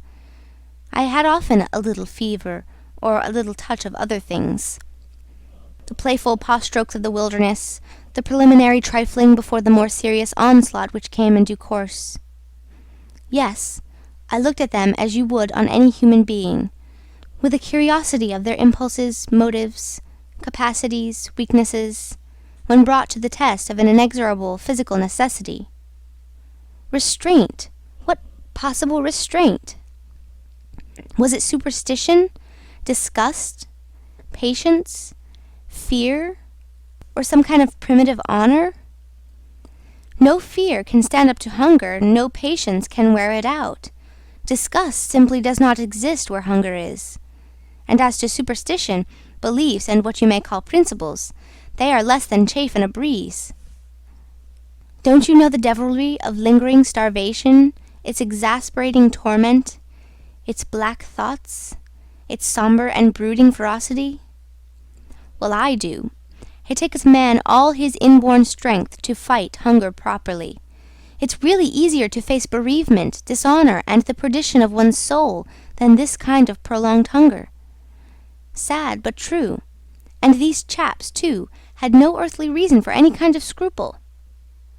Restraint! I would just as soon have expected restraint from a hyena prowling amongst the corpses of a battlefield.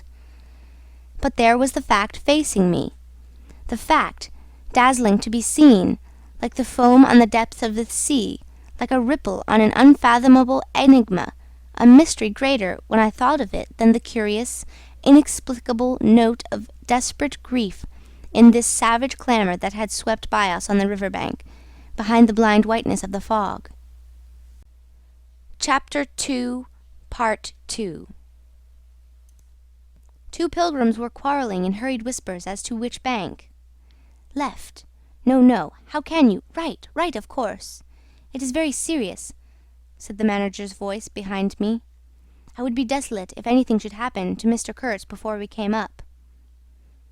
I looked at him, and had not the slightest doubt he was sincere. He was just the kind of man who would wish to preserve appearances. That was his restraint. But when he muttered something about going on at once, I did not even take the trouble to answer him. I knew, and he knew, that it was impossible. Were we to let go our hold at the bottom, we would be absolutely in the air, in space. We wouldn't be able to tell where we were going to, whether up or downstream, or across, till we fetched against one bank or the other, and then we wouldn't know at first which it was. Of course, I made no move. I had no mind for a smash-up. You couldn't imagine a more deadly place for a shipwreck. Whether we drowned at once or not, we were sure to perish speedily in one way or another. I authorize you to take all the risks, he said, after a short silence. I refuse to take any, I said shortly, which was just the answer he expected, though its tone might have surprised him. Well, I must defer to your judgment. You are captain, he said with marked civility. I turned my shoulder to him in sign of my appreciation, and looked into the fog. How long would it last? It was the most hopeless lookout. The approach to this Kurtz grubbing for ivory in the wretched bush was beset by as many dangers as though he had been an enchanted princess sleeping in a fabulous castle. "Will they attack, do you think?" asked the manager in a confidential tone. I did not think they would attack, for several obvious reasons. The thick fog was one. If they left the bank in their canoes, they would get lost in it, as we would be if we attempted to move. Still, I had also judged the jungle of both banks quite impenetrable, and yet eyes were in it, eyes that had seen us. The riverside bushes were certainly very thick, but the undergrowth behind was evidently penetrable. However, during the short lift I had seen no canoes anywhere in the reach, certainly not abreast of the steamer, but what made the idea of attack inconceivable to me was the nature of the noise, of the cries we had heard. They had not the fierce character boding immediate hostile intention. Unexpected, wild, and violent as they had been, they had given me an irresistible impression of sorrow. The glimpse of the steamboat had for some reason filled those savages with unrestrained grief. The danger, if any, I expounded, was from our proximity to a great human passion let loose. Even extreme grief may ultimately vent itself in violence, but more generally takes the form of apathy. You should have seen the pilgrims stare. They had no heart to grin, or even to revile me, but I believe they thought me gone mad, with fright maybe. I delivered a regular lecture. My dear boys, it was no good bothering. Keep a lookout? Well, you may guess I watched the fog for the signs of lifting as a cat watches a mouse. But for anything else, our eyes were of no more use to us than if we had been buried miles deep in a heap of cotton wool. It felt like it, too, choking, warm, stifling. Besides, all I said, though it sounded extravagant, was absolutely true to fact. What we afterwards alluded to as an attack was really an attempt at repulse. The action was very far from being aggressive. It was not even defensive in the usual sense. It was undertaken under the stress of desperation, and in its essence was purely protective. It developed itself, I should say, 2 hours after the fog lifted, and its commencement was at a spot, roughly speaking, about 1.5 miles below Kurtz's station. We had just floundered and flopped round a bend, when I saw an islet, a mere grassy hummock of bright green in the middle of the stream. It was the only thing of the kind, but as we opened the reach more, I perceived it was the head of a long sandbank, or rather of a chain of shallow patches stretching down the middle of the river. They were discoloured, just awash, and the whole lot was seen under the water, exactly as a man's backbone is seen running down the middle of his back, under the skin. Now, as far as I did see, I could go to the right or to the left of this. I didn't know either channel, of course. The banks looked pretty well alike, the depth appeared the same. But as I had been informed the station was on the west side, I naturally headed for the western passage. No sooner had we fairly entered it than I became aware it was much narrower than I had supposed. To the left of us there was the long uninterrupted shoal, and to the right a high, steep bank, heavily overgrown with bushes. Above the bush the trees stood in serried ranks. The twigs overhung the current thickly, and from distance to distance a large limb of some tree projected rigidly over the stream. It was then well on in the afternoon, the face of the forest was gloomy, and a broad strip of shadow had already fallen on the water. In this shadow we steamed up, very slowly, as you may imagine. I sheered her well inshore, the water being deepest near the bank, as the sounding-pole informed me. One of my hungry and forbearing friends was sounding in the bows just below me. This steamboat was exactly like a decked scow. On the deck there were 2 little teak-wood houses with doors and windows. The boiler was in the fore-end, and the machinery right astern. Over the whole there was a light roof supported on stanchions. The funnel projected through that roof, and in front of the funnel a small cabin built of light planks served for a pilot-house. It contained a couch, 2 camp stools, a loaded Martini Henry leaning in one corner, a tiny table, and the steering wheel. It had a wide door in front and a broad shutter at each side. All these were always thrown open, of course. I spent my days perched up there on the extreme fore-end of that roof before the door. At night I slept, or tried to, on the couch. An athletic black belonging to some coast tribe, and educated by my poor predecessor, was the helmsman. He sported a pair of brass earrings, wore a blue cloth wrapper from the waist to the ankles, and thought all the world of himself. He was the most unstable kind of fool I had ever seen. He steered with no end of a swagger while you were by, but if he lost sight of you, he became instantly the prey of an abject funk, and would let that cripple of a steamboat get the upper hand of him in a minute. I was looking down at the sound pole and feeling much annoyed to see at each try a little more of it stuck out of that river, when I saw my poleman give up on the business suddenly and stretch himself flat on the deck, without even taking the trouble to haul his pole in. He kept hold on it, though, and it trailed in the water. At the same time the fireman, whom I could also see below me, sat down abruptly before his furnace and ducked his head. I was amazed. Then I had to look at the river mighty quick, because there was a snag in the fairway. Sticks. Little sticks were flying about, thick. They were whizzing before my nose, dropping below me, striking behind me against my pilot-house. All this time the river, the shore, the woods were very quiet. Perfectly quiet. I could only hear the heavy splashing thump of the stern-wheel and the patter of these things. We cleared the snag clumsily. Arrows, by Jove! We were being shot at. I stepped in quickly to close the shutter on the land side. That fool helmsman, his hands on the spokes, was lifting his knees high, stamping his feet, champing his mouth like a reined-in horse. Confound him! And we were staggering within 10 feet of the bank. I had to lean right out to swing the heavy shutter, and I saw a face amongst the leaves on the level with my own, looking at me very fierce and steady. And then, suddenly, as though a veil had been removed from my eyes, I made out, deep in the tangled gloom, naked breasts, arms, legs, glaring eyes. The bush was swarming with human limbs in movement, glistening of bronze color. The twigs shook, swayed, and rustled. The arrows flew out of them, and then the shutter came to. "Steer her straight," I said to the helmsman. He held his head rigid, face forward, but his eyes rolled. He kept on lifting and setting down his feet gently. His mouth foamed a little. "Keep quiet," I said in a fury. I might just as well have ordered a tree not to sway in the wind. I darted out. Below me there was a great scuffle of feet on the iron deck. Confused exclamations. A voice screamed, "Can you turn back?" I caught sight of a V-shaped ripple on the water ahead. What? Another snag! A fusillade burst out under my feet. The pilgrims had opened with their Winchesters, and were simply squirting lead into that bush.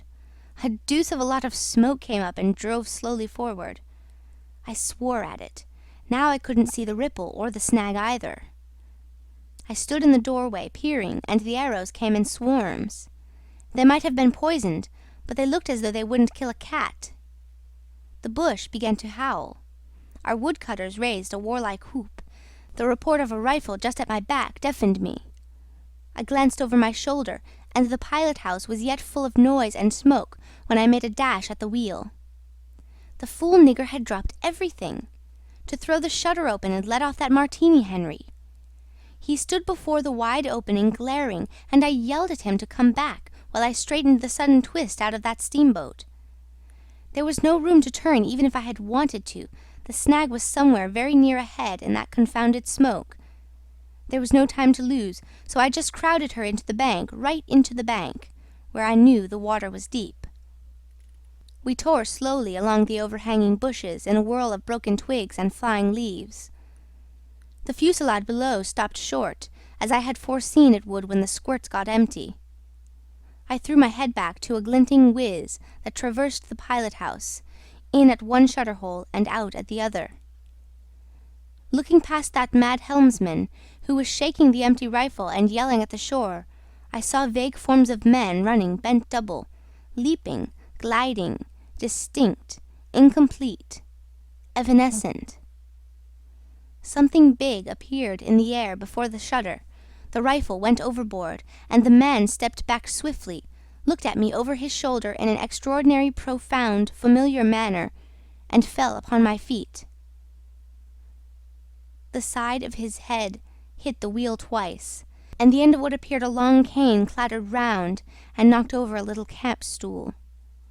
It looked as though, after wrenching that thing from somebody ashore, he had lost his balance in the effort. The thin smoke had blown away. We were clear of the snag, and looking ahead I could see that in another 100 yards or so I would be free to sheer off, away from the bank. But my feet felt so very warm and wet that I had to look down. The man had rolled on his back and stared straight up at me. Both his hands clutched that cane. It was the shaft of a spear that, either thrown or lunged through the opening, had caught him in the side, just below the ribs. The blade had gone in out of sight, after making a frightful gash. My shoes were full. A pool of blood lay very still, gleaming dark red under the wheel. His eyes shone with an amazing lustre. The fusillade burst out again. He looked at me anxiously, gripping the spear like something precious, with an air of being afraid I would try to take it away from him. I had to make an effort to free my eyes from his gaze and attend to the steering. With one hand I felt above my head for the line of the steam whistle, and jerked out screech after screech hurriedly. The tumult of angry and warlike yells was checked instantly, and then from the depths of the woods went out such a tremulous and prolonged wail of mournful fear and utter despair as may be imagined to follow the flight of the last hope from the earth. There was a great commotion in the bush. The shower of arrows stopped, a few dropping shots rang out sharply. Then silence, in which the languid beat of the stern wheel came plainly to my ears. I put the helm hard a starboard at the moment when the pilgrim in pink pajamas, very hot and agitated, appeared in the doorway.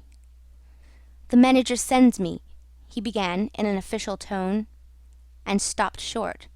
"Good God!" he said, glaring at the wounded man.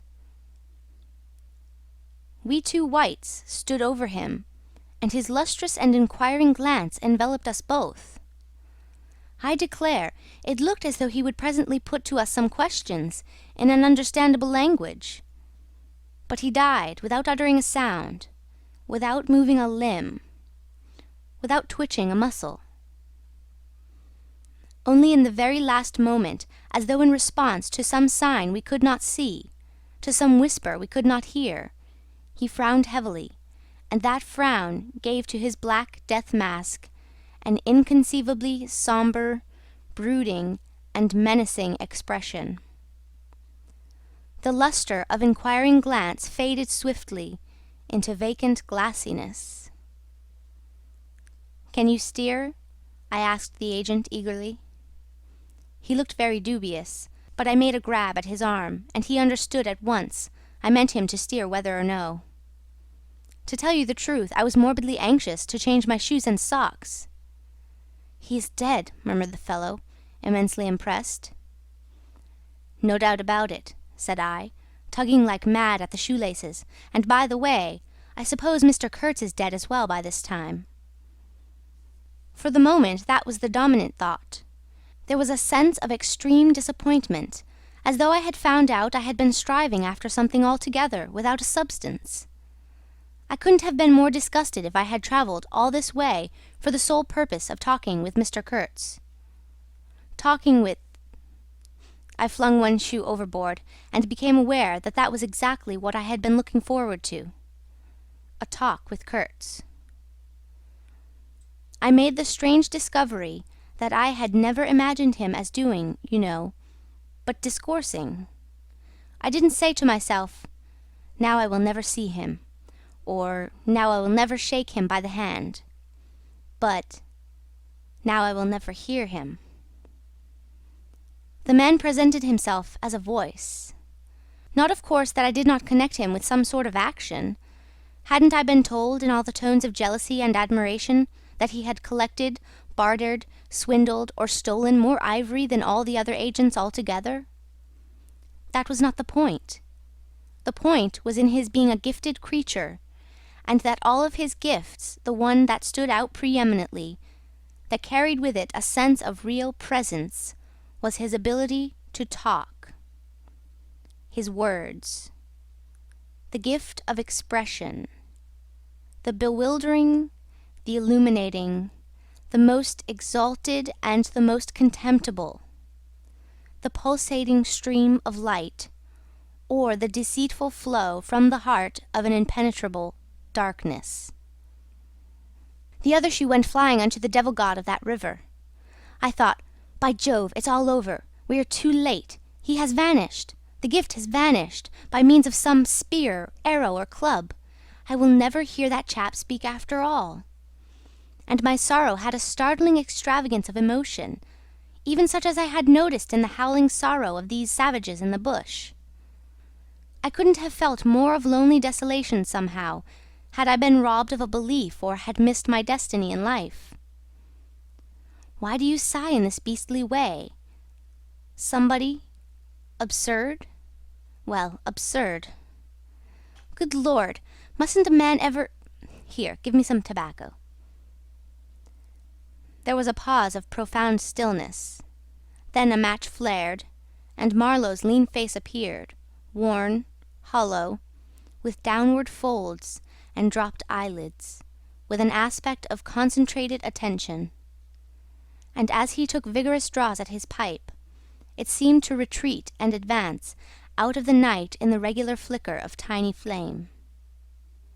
The match went out. "Absurd!" he cried. "This is the worst of trying to tell. Here you all are, each moored with two good addresses, like a hulk with two anchors, a butcher round one corner, a policeman round another, excellent appetites, and temperature normal, you hear, normal from year's end to year's end.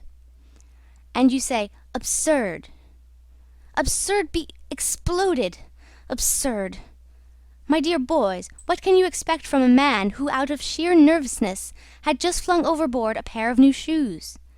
Now I think of it, it is amazing I did not shed tears. I am, upon the whole, proud of my fortitude. I was cut to the quick at the idea of having lost the inestimable privilege of listening to the gifted Kurtz. Of course, I was wrong.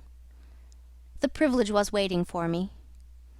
Oh yes, I heard more than enough, and I was right, too. A voice. He was very little more than a voice. And I heard him, it, this voice, other voices. All of them were so little more than voices, and the memory of that time itself lingers around me, impalpable, like a dying vibration of one immense jabber, silly, atrocious, sordid, savage, or simply mean, without any kind of sense. Voices. Voices. Even the girl herself, now. He was silent for a long time. I laid the ghost of his gifts at last with a lie, he began suddenly. Girl? What? Did I mention a girl? Oh, she is out of it completely. The women, I mean, are out of it, should be out of it. We must help them to stay in that beautiful world of their own, lest ours gets worse. Oh, she had to be out of it. You should have heard the disinterred body of Mr. Kurtz saying, "My intended." You would have perceived directly then how completely she was out of it. And the lofty frontal bone of Mr. Kurtz. They say the hair goes on growing sometimes, but this, specimen was impressively bald. The wilderness had patted him on the head, and behold, it was like a ball, an ivory ball. It had caressed him, and lo, he had withered. It had taken him, loved him, embraced him, got into his veins, consumed his flesh, and sealed his soul to its own by the inconceivable ceremonies of some devilish initiation. He was its spoiled and pampered favourite. Ivory? I should think so. Heaps of it. Stacks of it. The old mud shanty was bursting with it. You would think there was not a single tusk left either above or below the ground in the whole country. Mostly fossil, the manager had remarked disparagingly. It was no more fossil than I am, but they call it fossil when it is dug up. It appears these niggers do bury the tusks sometimes, but evidently they couldn't bury this parcel deep enough to save the gifted Mr. Kurtz from his fate. We filled the steamboat with it, and had to pile a lot on the deck. Thus he could see and enjoy as long as he could see, because the appreciation of this favour had remained with him to the last. You should have heard him say, "My ivory." Oh yes, I heard him. My intended, my ivory, my station, my river, my... everything belonged to him. It made me hold my breath in expectation of hearing the wilderness burst into a prodigious peal of laughter that would shake the fixed stars in their places. Everything belonged to him, but that was a trifle. The thing was to know what he belonged to. How many powers of darkness claimed him for their own? That was the reflection that made you creepy all over. It was impossible. It was not good for one either, trying to imagine. He had taken a high seat amongst the devils of the land. I mean literally. You can't understand. How could you? With solid pavement under your feet, surrounded by kind neighbours ready to cheer you or to fall on you, stepping delicately between the butcher and the policeman, in the holy terror of scandal and gallows and lunatic asylums. How can you imagine what particular region of the first ages a man's untrammelled feet may take him into by the way of solitude? Utter solitude without a policeman, by the way of silence, utter silence where no warning voice of a kind neighbour can be heard whispering of public opinion. These little things make all the great difference. When they are gone, you must fall back on your own innate strength, upon your own capacity for faithfulness. Of course, you may be too much of a fool to go wrong, too dull even to know you are being assaulted by the powers of darkness. I take it, no fool ever made a bargain for his soul with the devil. The fool is too much of a fool, or the devil too much of a devil, I don't know which. Or you may be such a thunderingly exalted creature as to be altogether deaf and blind to anything but heavenly sights and sounds. Then the earth for you is only a standing place. And whether to be like this is your loss or your gain, I won't pretend to say, but most of us are neither one nor the other. The earth for us is a place to live in, where we must put up with sights, with sounds, with smells too, by Jove, breathe dead hippo, so to speak, and not be contaminated. And there, don't you see? Your strength comes in, the faith in your ability for the digging of unostentatious holes to bury the stuff in. Your power of devotion, not to yourself, but to an obscure, back-breaking business. And that's difficult enough.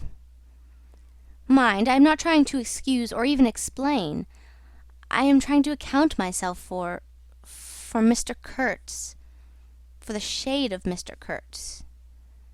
This initiated wrath from the back of nowhere honoured me with its amazing confidence before it vanished altogether. This was because it could speak English to me. The original Kurtz had been educated partly in England, and as he was good enough to say himself, his sympathies were in the right place. His mother was half English, his father was half French. All Europe contributed to the making of Kurtz, and by I learned that, most appropriately, the International Society for the Suppression of Savage Customs had entrusted him with the making of a report for its future guidance. And he had written it too. I've seen it. I've read it. It was eloquent, vibrating with eloquence, but too high-strung, I think. 17 pages of close writing he had found time for. But this must have been before his, let us say, nerves went wrong and caused him to preside at certain midnight dances ending with unspeakable rites, which, as far as I reluctantly gathered from what I heard at various times, were offered up to him, do you understand? To Mr. Kurtz himself. But it was a beautiful piece of writing. The opening paragraph, however, in the light of later information, strikes me now as ominous. He began with the argument that we whites, from the point of development we had arrived at, must necessarily appear to them, savages, in the nature of supernatural beings. We approach them with the might of a deity, and so on and so on. By the simple exercise of our will we can exert a power for good practically unbounded, etc., etc. From that point he soared and took me with him. The peroration was magnificent, though difficult to remember, you know. It gave me the notion of an exotic immensity, ruled by an august benevolence. It made me tingle with enthusiasm. This was the unbounded power of eloquence, of words, of burning, noble words. There were no practical hints to interrupt the magical current of phrases, unless a kind note at the foot of the last page, scrawled evidently much later in an unsteady hand, may be regarded as the exposition of a method. It was very simple, and at the end of that moving appeal to every altruistic sentiment it blazed at you, luminous and terrifying, like a flash of lightning in a serene sky. Exterminate all the brutes! The curious part was that he had apparently forgotten all about that valuable postscriptum, because later on, when he in a sense came to himself, he repeatedly entreated me to take good care of my pamphlet, he called it, as it was sure to have in the future a good influence upon his career. I had full information about all these things, and besides, as it turned out, I was to have the care of his memory. I've done enough for it to give me the undisputable right to lay it, if I choose, for an everlasting rest in the dustbin of progress, amongst all the sweepings and, figuratively speaking, all the dead cats of civilisation. But then, you see, I can't choose. He won't be forgotten. Whatever he was not common. He had the power to charm or frighten rudimentary souls into an aggravated witch dance in his honour. He could also fill the small souls of the pilgrims with bitter misgivings. He had one devoted friend, at least, and he had conquered one soul in the world that was neither rudimentary nor tainted with self-seeking. No, I can't forget him, though I am not prepared to affirm the fellow was exactly worth the life we lost in getting to him. I missed my late helmsman awfully. I missed him even while his body was still lying in the pilot-house. Perhaps you will think it passing strange, this regret, for a savage who was no more account than a grain of sand in a black Sahara. Well, you don't see. He had something. He had steered. For months I had him at my back, a help, an instrument. It was a kind of partnership. He steered for me, I had to look after him, I worried about his deficiencies, and thus a subtle bond had been created, of which I only became aware when it was suddenly broken.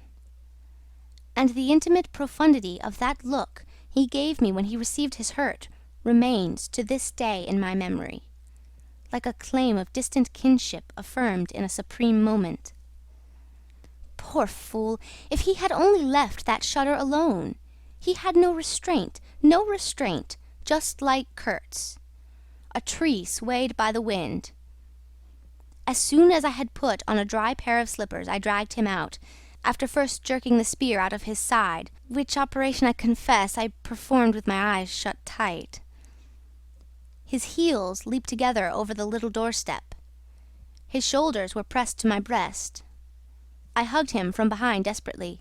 Oh, he was heavy, heavier than any man on earth, I should imagine. Then, without more ado, I tipped him overboard. The current snatched him as though he had been a wisp of grass, and I saw the body roll over twice before I lost sight of it forever. All the pilgrims and the manager were then congregated on the awning deck about the pilot-house, chattering at each other like a flock of excited magpies. And there was a scandalized murmur at my heartless promptitude. What they wanted to keep that body hanging about for, I can't guess. Embalm it, maybe? But I had also heard another and a very ominous murmur on the deck below. My friends, the woodcutters, were likewise scandalized, and with better show of reason, though I admit that the reason itself was quite inadmissible. Oh, quite! I had made up my mind that if my late helmsman was to be eaten, the fishes alone should have him. He had been a very second-rate helmsman while alive, but now he was dead, he might have become a first-class temptation, and possibly cause some startling trouble. Besides, I was anxious to take the wheel, the man in pink pyjamas showing himself a hopeless duffer at the business. This I did directly the simple funeral was over. We were going half speed, keeping right in the middle of the stream, and I listened to the talk about me. They had given up Kurtz. They had given up the station. Kurtz was dead, and the station had been burnt, and so on, and so on. The red-haired pilgrim was beside himself with the thought that at least this poor Kurtz had been properly avenged. "Say, we must have made a glorious slaughter of them in the bush, eh? What do you think? Say?" He positively danced, the bloodthirsty little gingery beggar. And he had nearly fainted when he saw the wounded man. I could not help saying, "You made a glorious lot of smoke, anyhow." I had seen from the way the tops of the bushes rustled and flew that almost all the shots had gone too high. You can't hit anything unless you take aim and fire from the shoulder. But these chaps fired from the hip with their eyes shut. The retreat, I maintained, and I was right, was caused by the screeching of the steam whistle. Upon this they forgot Kurtz, and began to howl at me with indignant protests. The manager stood by the wheel, murmuring confidentially about the necessity of getting well away down the river, before dark at all events, when I saw in the distance a clearing on the riverside, and the outlines of some sort of building. "What's this?" I asked. He clapped his hands in wonder. "The station!" he cried. I edged in at once, still going half speed. Through my glasses I saw the slope of a hill interspersed with rare trees, and perfectly free from undergrowth. A long decaying building on the summit was half buried in the high grass. The large holes in the peaked roof gaped black from afar.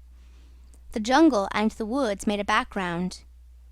There was no enclosure or fence of any kind, but there had been one apparently, for near the house 6 slim posts remained in a row, roughly trimmed and with their upper ends ornamented with round carved balls.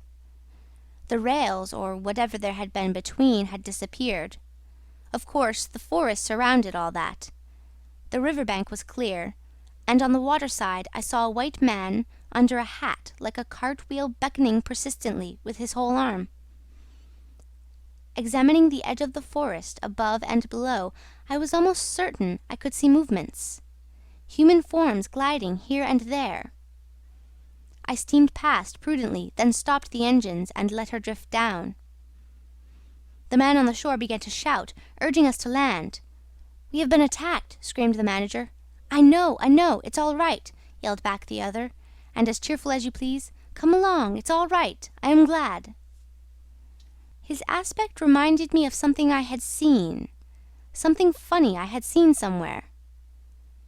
As I maneuvered to get alongside, I was asking myself, what does this fellow look like? Suddenly I got it. He looked like a harlequin. His clothes had been made of some stuff that was brown holland, probably, but it was covered with patches all over, with bright patches, blue, red, and yellow, patches on the back, patches on the front, patches on elbows, on knees, coloured binding around his jacket, scarlet edging at the bottom of his trousers, and the sunshine made him look extremely gay and wonderfully neat withal, because you could see how beautifully all this patching had been done.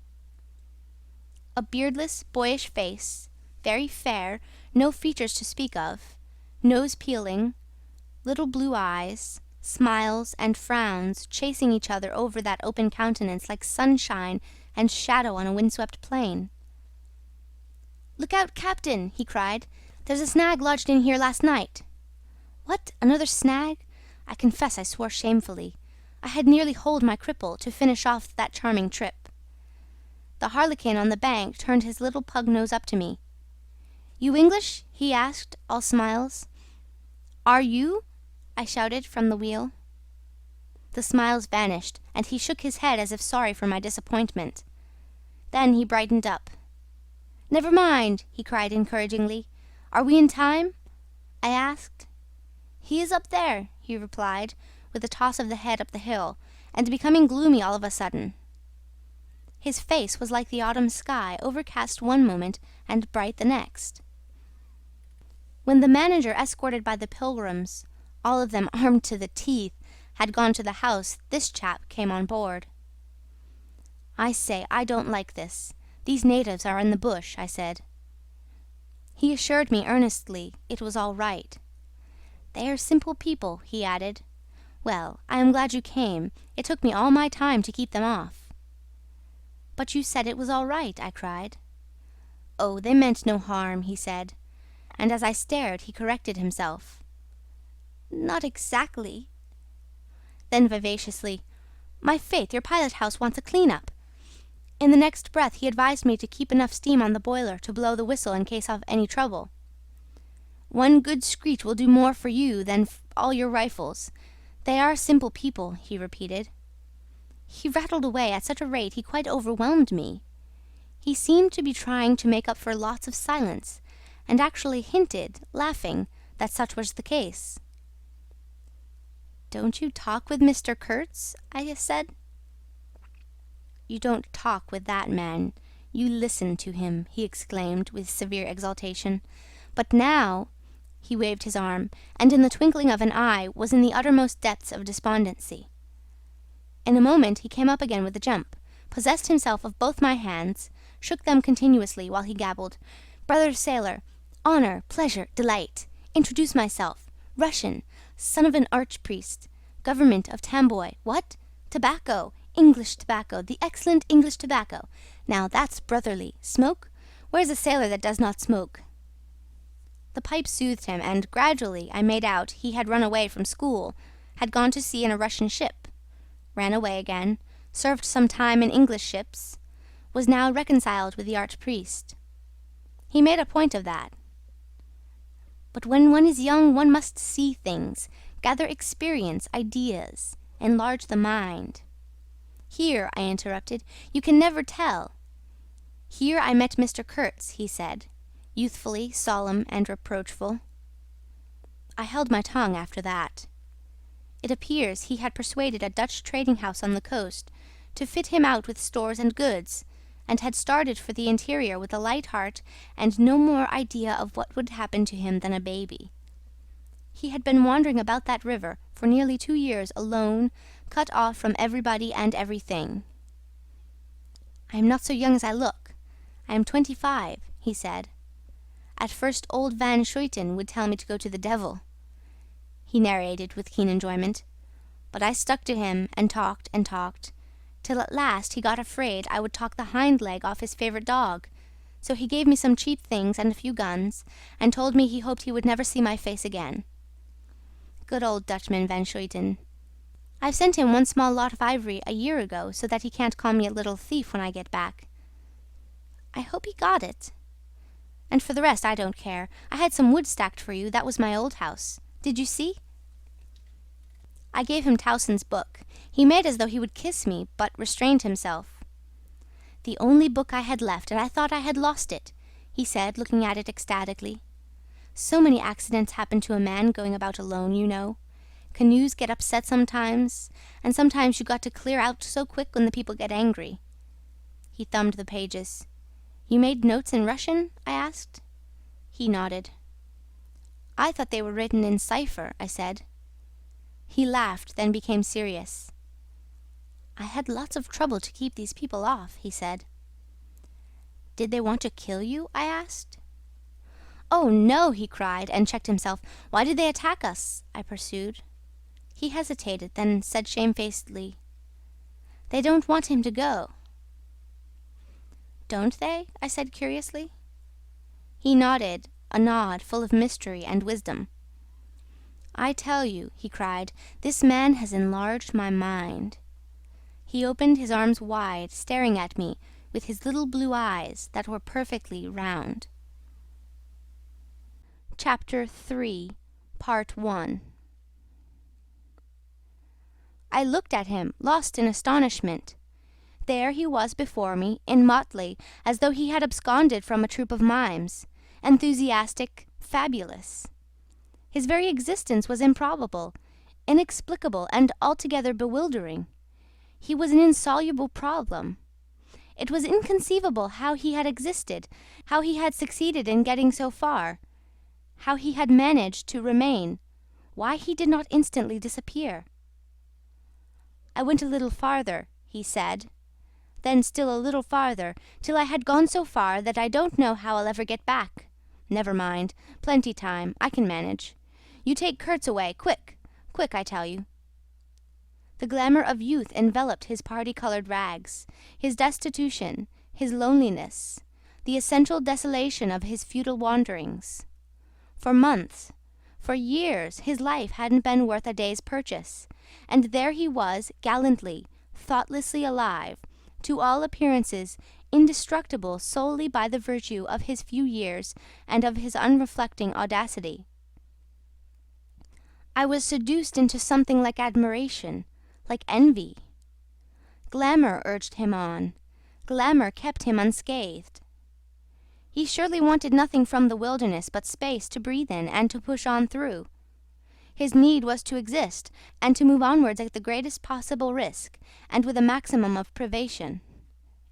If the absolutely pure, uncalculating, unpractical spirit of adventure had ever ruled a human being, it ruled this bepatched youth. I almost envied him the possession of this modest and clear flame. It seemed to have consumed all thought of self so completely that even while he was talking to you, you forgot that it was he, the man before your eyes, who had gone through these things. I did not envy him his devotion to Kurtz, though. He had not meditated over it. It came to him, and he accepted it with a sort of eager fatalism. I must say that to me it appeared about the most dangerous thing in every way he had come upon so far. They had come together unavoidably, like two ships becalmed near each other, and lay rubbing sides at last. I suppose Kurtz wanted an audience, because on a certain occasion, when encamped in the forest, they had talked all night, or more probably Kurtz had talked. We talked of everything, he said, quite transported at the recollection. I forgot there was such a thing as sleep. The night did not seem to last an hour. Everything, everything. Of love, too. Ah, he talked to you of love, I said, much amused. It isn't what you think, he cried, almost passionately. It was in general. He made me see things. Things. He threw his arms up. We were on deck at the time, and the headman of my woodcutters, lounging near by, turned upon him his heavy and glittering eyes. I looked around, and I don't know why, but I assure you that never, never before did this land, this river, this jungle, the very art of this blazing sky appear to me so hopeless and so dark, so impenetrable to human thought, so pitiless to human weakness. And ever since you have been with him, of course? I said. On the contrary, it appears their intercourse had been very much broken by various causes. He had, as he informed me proudly, managed to nurse Kurtz through 2 illnesses. He alluded to it as you would to some risky feat, but as a rule Kurtz wandered alone far in the depths of the forest. Very often, coming to this station, I had to wait days and days before he would turn up, he said. It was worth waiting for, sometimes. What was he doing, exploring or what? I asked. Oh, yes, of course. He had discovered lots of villages, a lake, too. He did not know exactly in what direction. It was dangerous to inquire too much, but mostly his expeditions had been for ivory. But he had no goods to trade with by that time, I objected. There's a good lot of cartridges left even yet, he answered, looking away. To speak plainly, he raided the country, I said. He nodded. Not alone, surely. He muttered something about the villages round that lake. Kurtz got the tribe to follow him, did he? I suggested. He fidgeted a little. They adored him, he said. The tone of these words was so extraordinary that I looked at him searchingly. It was curious to see his mingled eagerness and reluctance to speak of Kurtz. The man filled his life, occupied his thoughts, swayed his emotions. "What can you expect?" he burst out. "He came to them with thunder and lightning, you know, and they had never seen anything like it, and very terrible. He could be very terrible. You can't judge Mr. Kurtz as you would an ordinary man. No, no, no. Now, just to give you an idea, I don't mind telling you, he wanted to shoot me too, one day. But I don't judge him." "Shoot you?" I cried. "What for?" "Well, I had a small lot of ivory the chief of that village near my house gave me. You see, I used to shoot game for them. Well, he wanted it and wouldn't hear reason. He declared he would shoot me unless I gave him the ivory, and then cleared out of the country because he could do so, and had a fancy for it, and there was nothing on earth to prevent him killing whom he jolly well pleased. And it was true, too. I gave him the ivory. What did I care? But I didn't clear out. No, no. I couldn't leave him. I had to be careful, of course, till we got friendly again for a time. He had his second illness then. Afterwards I had to keep out of the way, but I didn't mind. He was living for the most part in those villages on the lake. When he came down to the river, sometimes he would take to me, and sometimes it was better for me to be careful. This man suffered too much. He hated all this, and somehow he couldn't get away. When I had a chance, I begged him to try and leave while there was time.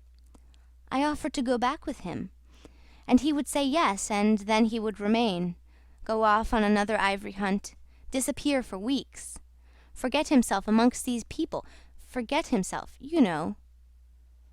"Why, he's mad," I said. He protested indignantly. Mr. Kurtz couldn't be mad. If I had heard him talk only 2 days ago, I wouldn't dare hint at such a thing. I had taken up my binoculars while we talked, and was looking at the shore, sweeping the limit of the forest at each side and at the back of the house.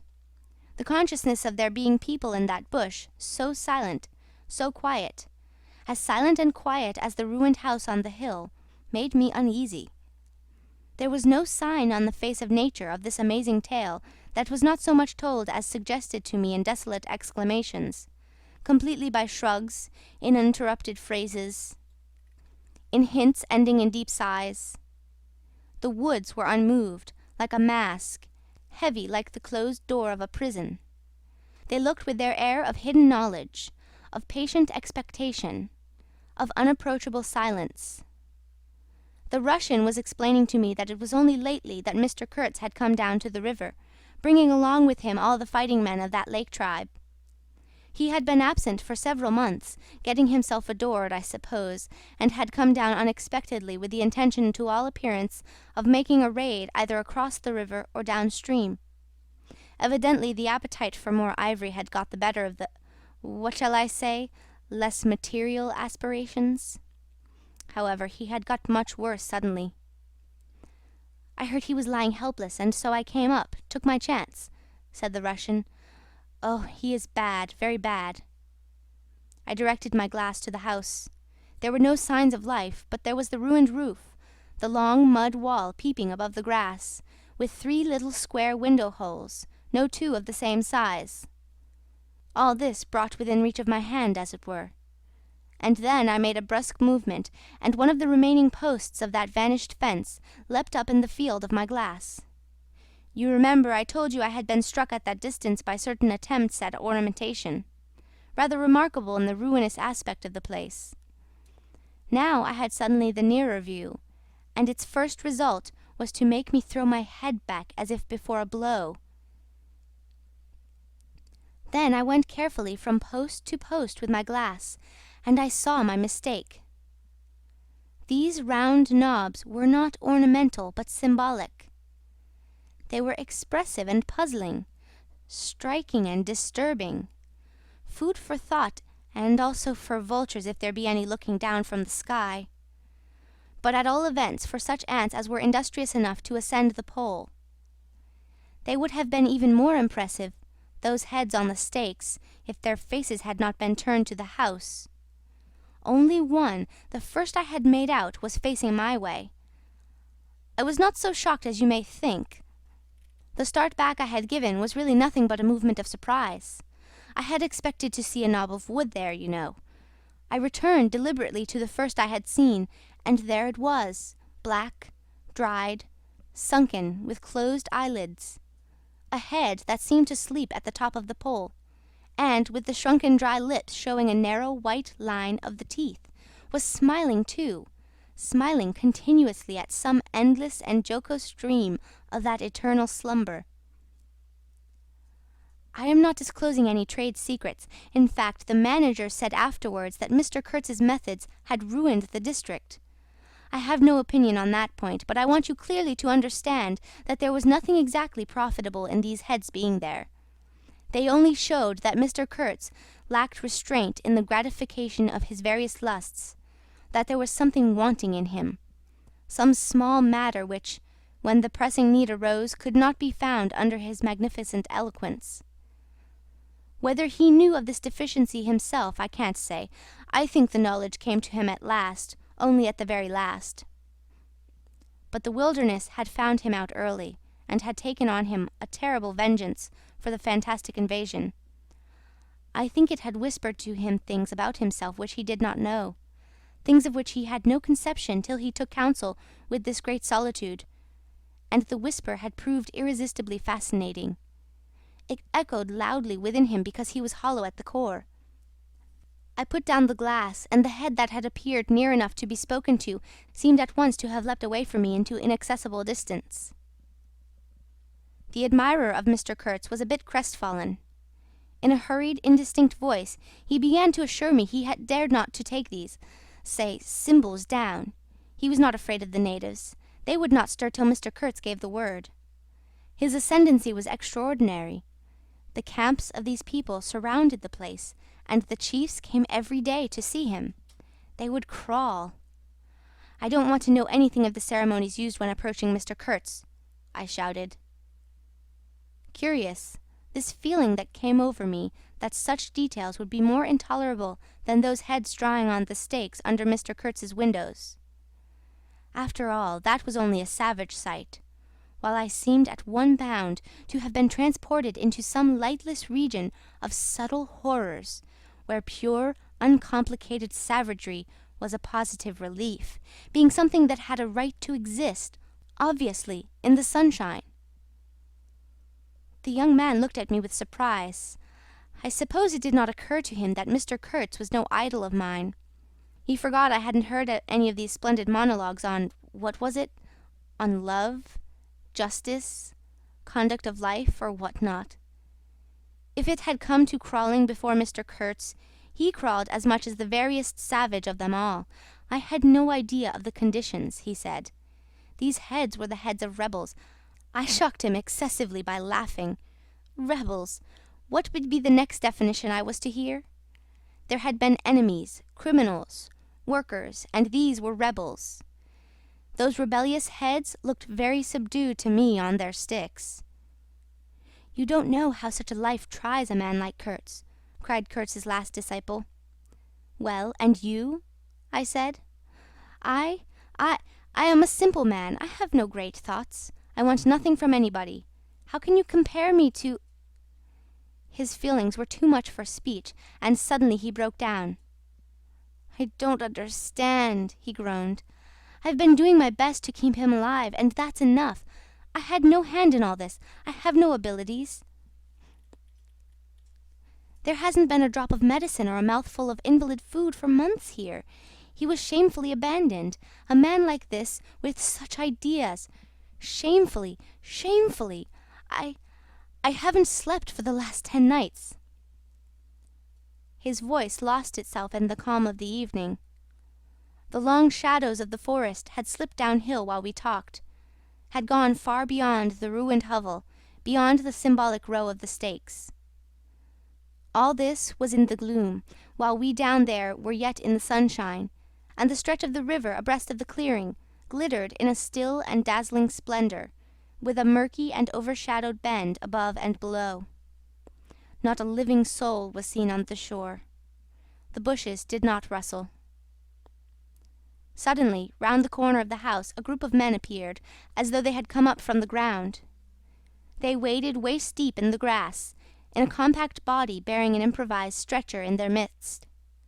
Instantly, in the emptiness of the landscape, a cry arose whose shrillness pierced the still air like a sharp arrow flying straight to the very heart of the land, and, as if by enchantment, streams of human beings, of naked human beings, with spears in their hands, with bows, with shields, with wild glances and savage movements, were poured into the clearing by the dark-faced and pensive forest. The bushes shook, the grass swayed for a time, and then everybody stood still in attentive immobility. "Now, if he does not say the right thing to them, we are all done for," said the Russian at my elbow. The knot of men with the stretcher had stopped, too, halfway to the steamer, as if petrified. I saw the man on the stretcher sit up, lank with an uplifted arm, above the shoulders of the bearers. "Let us hope that the man who can talk so well of love in general will find some particular reason to spare us this time," I said. I resented bitterly the absurd danger of our situation, as if to be at the mercy of that atrocious phantom had been a dishonouring necessity. I could not hear a sound, but through my glasses I saw the thin arm extended commandingly, the lower jaw moving, the eyes of that apparition shining darkly far in its bony head that nodded with grotesque jerks. Kurtz. Kurtz. That means short in German, don't it? Well, the name was as true as everything else in his life and death. He looked at least 7 feet long. His covering had fallen off, and his body emerged from it pitiful and appalling as from a winding sheet. I could see the cage of his ribs all astir, the bones of his arm waving. It was as though an animated image of death carved out of old ivory had been shaking its hand with menaces at a motionless crowd of men made of dark and glittering bronze. I saw him open his mouth wide. It gave him a weirdly voracious aspect, as though he had wanted to swallow all the air, all the earth, all the men before him. A deep voice suddenly reached me faintly. He must have been shouting. He fell back suddenly. The stretcher shook as the bearers staggered forward again, and almost at the same time I noticed that the crowd of savages was vanishing without any perceptible movement of retreat, as if the forest that had ejected these beings so suddenly had drawn them in again as the breath is drawn in a long aspiration. Some of the pilgrims behind the stretcher carried his arms, 2 shotguns, a heavy rifle, and a light revolver carbine, the thunderbolts of that pitiful Jupiter. The manager bent over him, murmuring as he walked beside his head. They laid him down in one of the little cabins, just a room for a bed-place and a camp-stool or 2, you know. We had brought his belated correspondence, and a lot of torn envelopes and open letters littered his bed. His hand roamed feebly amongst these papers. I was struck by the fire of his eyes and the composed languor of his expression. It was not so much the exhaustion of disease. He did not seem in pain. This shadow looked satiated and calm, as though for the moment it had had its fill of all the emotions. He rustled one of the letters, and looking straight in my face said, "I am glad." Somebody had been writing to him about me. These special recommendations were turning up again.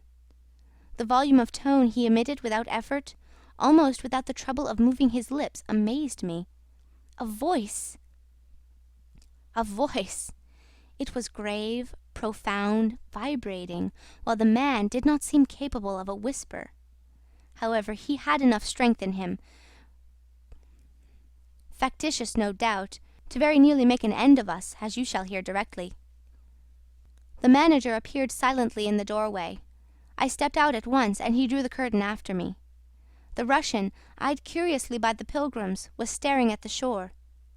I followed the direction of his glance. Dark human shapes could be made out in the darkness, flitting indistinctly against the gloomy border of the forest. And near the river 2 bronze figures, leaning on tall spears, stood in the sunlight under fantastic headdresses of spotted skins, warlike and still in statuesque repose. And from right to left along the lighted shore moved a wild and gorgeous apparition of a woman. She walked with measured steps, draped in striped and fringed cloths, treading the earth proudly, with a slight jingle and flash of barbarous ornaments. She carried her head high, her hair was done in the shape of a helmet. She had brass leggings to the knee, brass wire gauntlets to the elbow, a crimson spot on her tawny cheek, innumerable necklaces of glass beads on her neck, bizarre things, charms, gifts of witch-men that hung about her, glittered and trembled at every step. She must have had the value of several elephant tusks upon her. She was savage and superb, wild-eyed and magnificent. There was something ominous and stately in her deliberate progress. And in the hush that had fallen suddenly upon the whole sorrowful land, the immense wilderness, the colossal body of the fecund and mysterious life seemed to look at her, pensive, as though it had been looking at the image of its own tenebrous and passionate soul. She came abreast of the steamer and stood still, and faced us. Her long shadow fell to the water's edge. Her face had a tragic and fierce aspect of wild sorrow and of dumb pain mingled with the fear of some struggling, half-shaped resolve. She stood looking at us without a stir, and like the wilderness itself, with an air of brooding over an inscrutable purpose. A whole minute passed, and then she made a step forward. There was a low jingle, a glint of yellow metal, a sway of fringed draperies, and she stopped as if her heart had failed her. The young fellow by my side growled. The pilgrims murmured at my back. She looked at us all as if her life had depended upon the unswerving steadiness of her glance. Suddenly she opened her bared arms and drew them up, rigid above her head, as though in an uncontrollable desire to touch the sky, and at the same time the swift shadows darted out on the earth, swept around on the river, gathering the steamer into a shadowy embrace. A formidable silence hung over the scene. She turned away slowly, walked on, following the bank, and passed into the bushes to the left. Once only her eyes gleamed back at us in the dusk of the thickets before she disappeared. "If she had offered to come aboard, I really think I would have tried to shoot her," said the man of patches nervously.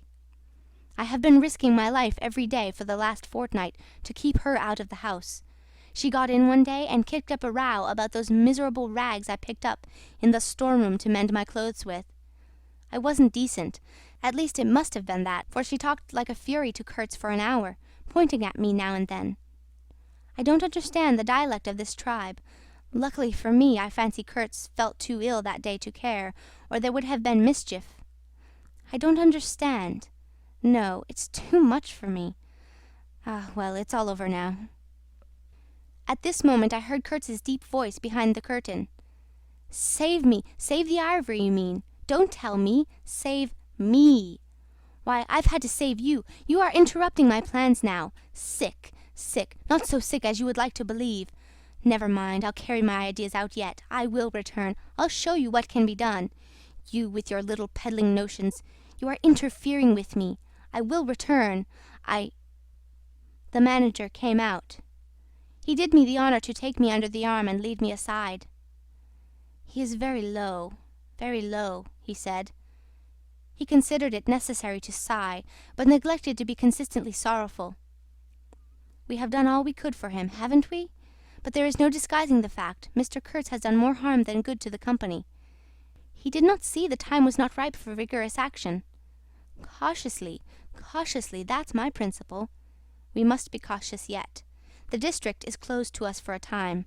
Deplorable! Upon the whole, the trade will suffer. I don't deny there is a remarkable quantity of ivory, mostly fossil. We must save it, at all events. But look how precarious the position is. And why? Because the method is unsound." "Do you," said I, looking at the shore, "call it unsound method?" "Without doubt," he exclaimed hotly. "Don't you?" "No method at all," I murmured after a while. "Exactly," he exulted. "I anticipated this. Shows a complete want of judgment.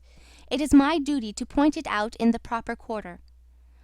"Oh," said I, "that fellow, what's his name? The brickmaker will make a readable report for you." He appeared confounded for a moment. It seemed to me I had never breathed an atmosphere so vile, and I turned mentally to Kurtz for relief. Positively for relief. "Nevertheless, I think Mr. Kurtz is a remarkable man," I said with emphasis. He started, dropped on me a heavy glance, and said very quietly, "He was," and turned his back on me. My hour of favour was over. I found myself lumping along with Kurtz as a partisan of methods for which the time was not ripe. I was unsound. But it was something to have at least a choice of nightmares. I had turned to the wilderness really, not to Mr. Kurtz, who, I was ready to admit, was as good as buried. And for a moment it seemed to me as if I also were buried in a vast grave full of unspeakable secrets. I felt an intolerable weight oppressing my breast, the smell of the damp earth, the unseen presence of victorious corruption, the darkness of an impenetrable night. The Russian tapped me on the shoulder. I heard him mumbling and stammered something about brother seaman, couldn't conceal, knowledge of matters that would affect Mr. Kurtz's reputation. I waited. For him, evidently, Mr. Kurtz was not in his grave. I suspect that for him Mr. Kurtz was one of the immortals. "Well," said I at last, "speak out. As it happens, I am Mr. Kurtz's friend, in a way." He stated with a good deal of formality that had we not been of the same profession, he would have kept the matter to himself without regard to consequences. He suspected there was an active ill will towards him on the part of these white men that... "You are right," I said, remembering a certain conversation I had overheard. "The manager thinks you ought to be hanged." He showed a concern at this intelligence which amused me at first. "I had better get out of the way quietly," he said earnestly. "I can do no more for Kurtz now, and they would soon find some excuse. What's to stop them? There's a military post 300 miles from here." "Well, upon my word," said I, "perhaps you had better go if you have any friends amongst the savages nearby." "Plenty," he said. "They are simple people, and I want nothing, you know." He stood biting his lip. Then, "I don't want any harm to happen to these whites here, but of course I was thinking of Mr. Kurtz's reputation. But you are a brother seaman and..." "All right," said I, after a time. "Mr. Kurtz's reputation is safe with me." I did not know how truly I spoke. He informed me, lowering his voice, that it was Kurtz who had ordered the attack to be made on the steamer. He hated sometimes the idea of being taken away, and then again... But I don't understand these matters. I am a simple man. He thought it would scare you away, that you would give it up, thinking him dead. I could not stop him. Oh, I had an awful time of it this last month." "Very well," I said. "He is all right now." "Yes," he muttered, not very convinced apparently. "Thanks," said I. "I shall keep my eyes open." "But quiet, eh?" he urged anxiously. "It would be awful for his reputation if anybody here..." I promised a complete discretion with great gravity. "I have a canoe and 3 black fellows waiting not very far. I am off. Could you give me a few Martini Henry cartridges?" I could, and did with proper secrecy. He helped himself with a wink at me to a handful of my tobacco. Between sailors, you know, good English tobacco. At the door of the pilot-house he turned round. "I say, haven't you a pair of shoes you could spare?" He raised one leg. "Look!" The soles were tied with knotted string sandal-wise under his bare feet. I rooted out an old pair, at which he looked with admiration before tucking it under his left arm. One of his pockets, bright red, was bulging with cartridges. From the other, dark blue, peeped Towson's Inquiry, etc., etc. He seemed to think himself excellently well equipped for a renewed encounter with the wilderness. Ah, I'll never, never meet such a man again. You ought to have heard him recite poetry. His own, too, it was, he told me. Poetry! He rolled his eyes at the recollection of these delights. Oh, he enlarged my mind. "Goodbye," said I. He shook hands and vanished in the night. Sometimes I ask myself whether I had ever really seen him, whether it was possible to meet such a phenomenon.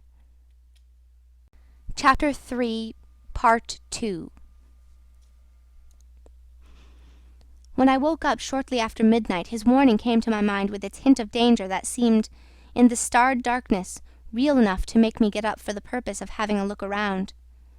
On the hill a big fire burned, illuminating fitfully a crooked corner of the station house. One of the agents, with a picket of a few of our blacks, armed for the purpose, was keeping guard over the ivory. But deep within the forest, red gleams that wavered, that seemed to sink and rise from the ground amongst confused, columnar shapes of intense blackness, showed the exact position of the camp where Mr. Kurtz's adorers were keeping their uneasy vigil. The monotonous beating of a big drum filled the air with muffled shocks and a lingering vibration. A steady droning sound of many men chanting each to himself some weird incantation came out from a hive, and had a strange narcotic effect upon my half-awake senses. I believe I dozed off leaning over the rail, till an abrupt burst of yells, an overwhelming outbreak of a pent-up and mysterious frenzy, woke me up in a bewildered wonder. It was cut short all at once, and the low droning went on with an effect of audible and soothing silence. I glanced casually into the little cabin. A light was burning within, but Mr. Kurtz was not there. I think I would have raised an outcry if I had believed my eyes, but I didn't believe them at first. The thing seemed so impossible. The fact is, I was completely unnerved by a sheer blank fright, pure abstract terror, unconnected with any distinct shape of physical danger.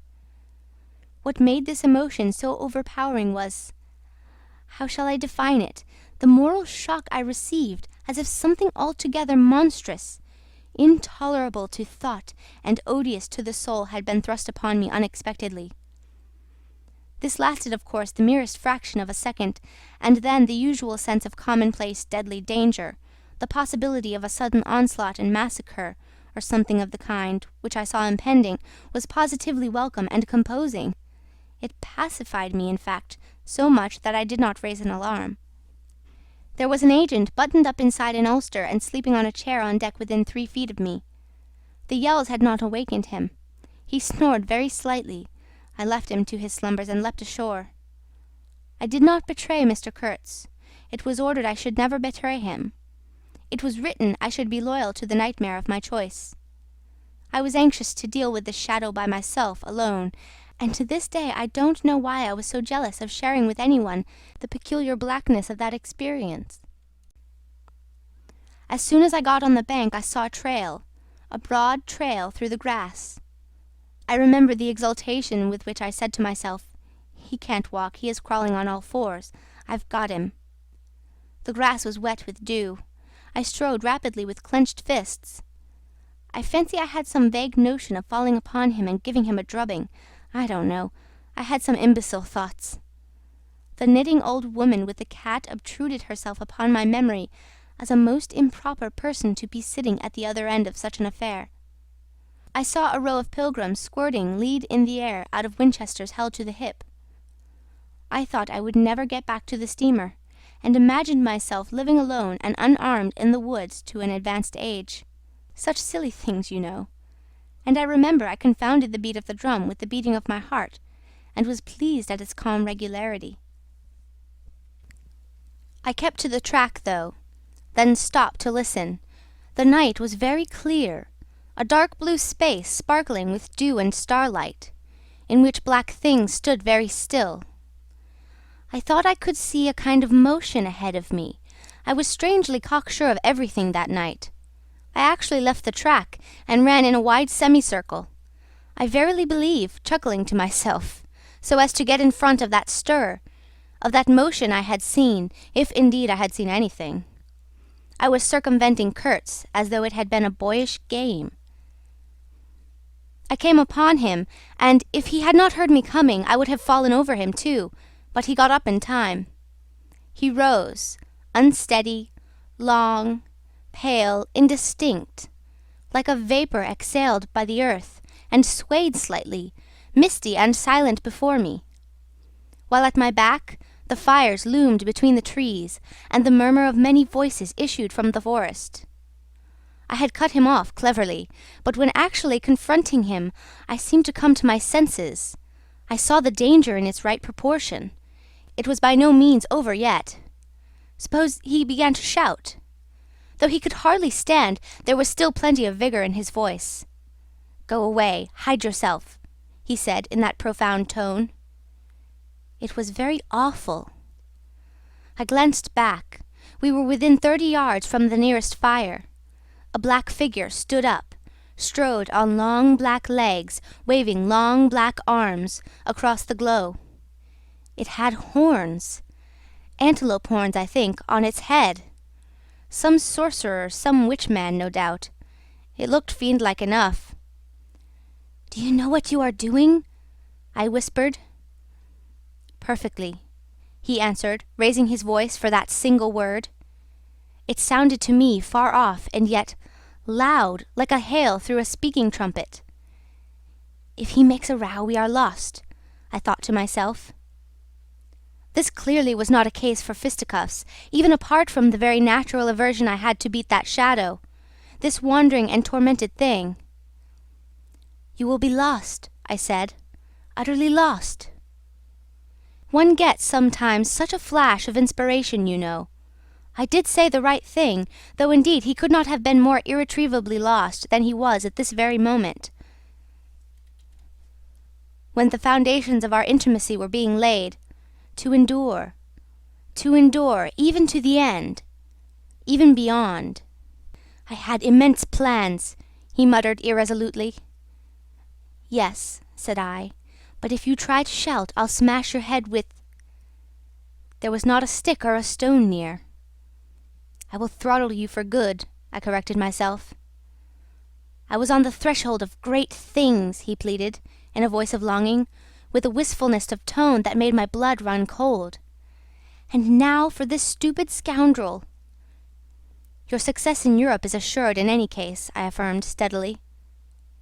I did not want to have the throttling of him, you understand, and indeed it would have been very little use for any practical purpose. I tried to break the spell, the heavy, mute spell of the wilderness, that seemed to draw him to its pitiless breast by the awakening of forgotten and brutal instincts, by the memory of gratified and monstrous passions. This alone, I was convinced, had driven him out to the edge of the forest, to the bush, towards the gleam of fires, the throb of drums, the drone of weird incantations. This alone had beguiled his unlawful soul beyond the bounds of permitted aspirations. And don't you see, the terror of the position was not in being knocked on the head, although I had a very lively sense of that danger too, but in this, that I had to deal with a being to whom I could not appeal in the name of anything high or low. I had, even like the niggers, to invoke him, himself, his own exalted and incredible degradation. There was nothing either above or below him, and I knew it. He had kicked himself loose of the earth. Confound the man! He had kicked the very earth to pieces. He was alone, and I before him did not know whether I stood on the ground or floated in the air. I've been telling you what we said, repeating the phrases we pronounced, but what's the good? They were common everyday words, the familiar, vague sounds exchanged on every waking day of life. But what of that? They had behind them, to my mind, the terrific suggestiveness of words heard in dreams, of phrases spoken in nightmares. Soul! If anybody ever struggled with a soul, I am the man. And I wasn't arguing with a lunatic either. Believe me or not, his intelligence was perfectly clear, concentrated, it is true, upon himself with horrible intensity, yet clear. And therein was my only chance, barring, of course, the killing him there and then, which wasn't so good on account of unavoidable noise. But his soul was mad. Being alone in the wilderness, it had looked within itself, and by heavens, I tell you, it had gone mad. I had, for my sins I suppose, to go through the ordeal of looking into it myself. No eloquence could have been so withering to one's belief in mankind as his final burst of sincerity. He struggled within himself too. I saw it, I heard it. I saw the inconceivable mystery of a soul that knew no restraint, no faith, and no fear, yet struggling blindly with itself. I kept my head pretty well, but when I had him at last stretched on the couch, I wiped my forehead, while my legs shook under me as though I had carried half a ton on my back down that hill. And yet I had only supported him, his bony arm clasped around my neck, and he was not much heavier than a child. When next day we left at noon, the crowd, of whose presence behind the curtain of trees I had been acutely conscious of all the time, flowed out of the woods again, filling the clearing, covered the slope with a mass of naked, breathing, quivering bronzed bodies. I steamed up a bit, then swung downstream, and 2,000 eyes followed the evolutions of the splashing, thumping, fierce river demon, beating the water with its terrible tail and breathing black smoke into the air. In front of the first rank, along the river, 3 men plastered with bright red earth from head to foot strutted to and fro restlessly. When we came abreast again, they faced the river, stamped their feet, nodded their horned heads, swayed their scarlet bodies. They shook towards the fierce river demon a bunch of black feathers, a mangy skin with a pendant tail, something that looked like a dried gourd. They shouted periodically together strings of amazing words that resembled no sounds of human language. And the deep murmurs of the crowd, interrupted suddenly, were like the responses of some satanic litany. We had carried Kurtz into the pilot-house. There was more air there. Lying on the couch, he stared through the open shutter. There was an eddy on the mass of human bodies, and the woman with helmeted head and tawny cheeks rushed out to the very brink of the stream. She put out her hands, shouting something, and all that wild mob took up the shout in a roaring chorus of articulated, rapid, breathless utterance. "Do you understand this?" I asked. He kept on looking out past me with fiery, longing eyes, with a mingled expression of wistfulness and hate. He made no answer, but I saw a smile of indefinable meaning, appear on his colourless lips that a moment after twitched convulsively. "Do I not?" he said slowly, gasping, as if the words had been torn out of him by a supernatural power. I pulled the string of the whistle, and I did this because I saw the pilgrims on deck getting out their rifles with an air of anticipating a jolly lark. At the sudden screech there was a movement of abject terror through that wedged mass of bodies. Don't you frighten them away," cried someone on deck disconsolately. I pulled the string time after time. They broke and ran, they leaped, they crouched, they swerved, they dodged the flying terror of the sound. The 3 red chaps had fallen flat, face down on the shore, as though they had been shot dead. Only the barbarous and superb woman did not so much as flinch, and stretched tragically her bare arms after us over the sombre and glittering river. And then that imbecile crowd down on the deck started their little fun, and I could see nothing more for smoke. The brown current ran swiftly out of the heart of darkness, bearing us down towards the sea with twice the speed of our upward progress, and Kurtz's life was running swiftly too, ebbing out of his heart into the sea of inexorable time. The manager was very placid. He had no vital anxieties now. He took us both in with a comprehensive and satisfied glance. The affair had come off as well as could be wished. I saw the time approaching when I would be left alone of the party of unsound method. The pilgrims looked upon me with disfavour. I was, so to speak, numbered with the dead. It is strange how I accepted this unforeseen partnership, this choice of nightmares forced upon me in the tenebrous land invaded by these mean and greedy phantoms. Kurtz discoursed. A voice! It rang deep to the very last. It survived his strength to hide in the magnificent folds of eloquence the barren darkness of his heart. Oh, he struggled. The wastes of his weary brain were haunted by shadowy images now, images of wealth and fame revolving obsequiously around his inextinguishable gift of noble and lofty expression. My intended, my station, my career, my ideas, These were the subjects for the occasional utterances of elevated sentiments. The shade of the original Kurtz frequented the bedside of the hollow sham, whose fate it was to be buried presently in the mould of primeval earth. But both the diabolic love and the unearthly hate of the mysteries it had penetrated fought for the possession of that soul, satiated with primitive emotions, avid of lying fame, of sham distinction, of all the appearances of success and power.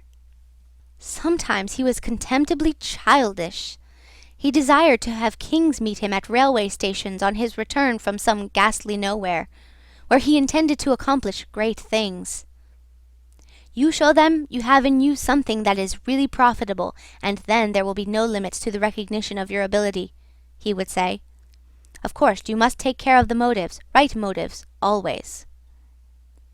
The long reaches that were like one and the same reach, monotonous bends that were exactly alike, slipped past the steamer with their multitude of secular trees, looking patiently after this grimy fragment of another world, the forerunner of change, of conquest, of trade, of massacres, of blessings. I looked ahead, piloting. "Close the shutter," said Kurtz suddenly one day. "I can't bear to look at this." I did so. There was a silence. "Oh, but I will wring your heart yet," he cried at the invisible wilderness. We broke down, as I had expected, and had to lie up for repairs at the head of an island. This delay was the first thing that shook Kurtz's confidence. One morning he gave me a packet of papers and a photograph, the lot tied together with a shoestring. "Keep this for me," he said. "This noxious fool," meaning the manager, "is capable of prying into my boxes when I am not looking." In the afternoon I saw him. He was lying on his back with closed eyes, and I withdrew quickly, but I heard him mutter, "Live rightly, die, die." I listened. There was nothing more. Was he rehearsing some speech in his sleep, or was it a fragment of a phrase from some newspaper article? He had been writing for the papers and meant to do so again. For the furthering of my ideas, it's a duty.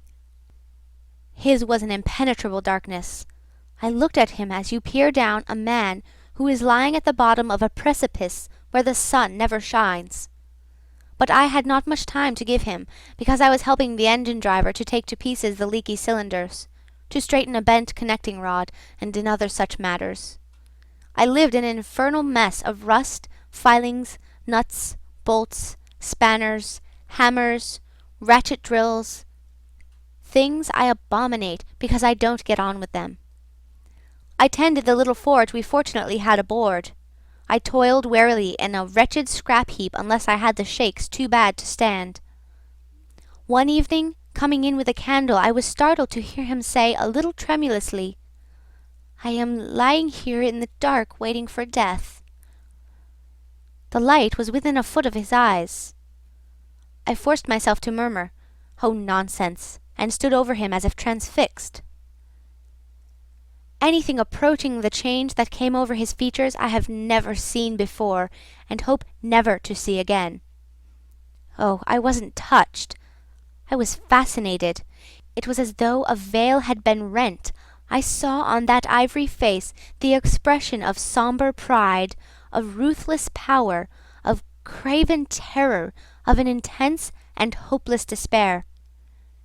Did he live his life again in every detail of desire, temptation, and surrender during that supreme moment of complete knowledge?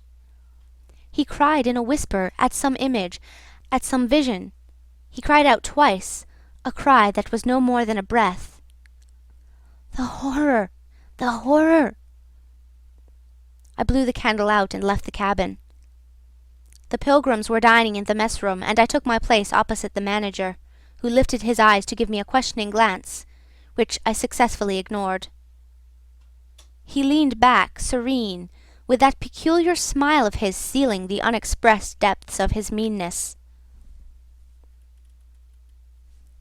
A continuous shower of small flies streamed upon the lamp, upon the cloth, upon our hands and faces. Suddenly the manager's boy put his insolent black head in the doorway and said in a tone of scathing contempt, "Mr. Kurtz, he dead." All the pilgrims rushed out to see. I remained and went on with my dinner. I believe I was considered brutally callous. However, I did not eat much. There was a lamp in there. Light, you don't know, and outside it was so beastly dark. I went no more near the remarkable man who had pronounced a judgment upon the adventures of his soul on this earth. The voice was gone. What else had been there? But I am of course aware that next day the pilgrims buried something in a muddy hole. And then they very nearly buried me. However, as you see, I did not go to join Kurtz there and then. I did not. I remained to dream the nightmare out to the end, and to show my loyalty to Kurtz once more. Destiny, my destiny. Droll thing life is, that mysterious arrangement of merciless logic for a futile purpose. The most you can hope from it is some knowledge of yourself, that comes too late, a crop of unextinguishable regrets. I have wrestled with death. It is the most unexciting contest you can imagine.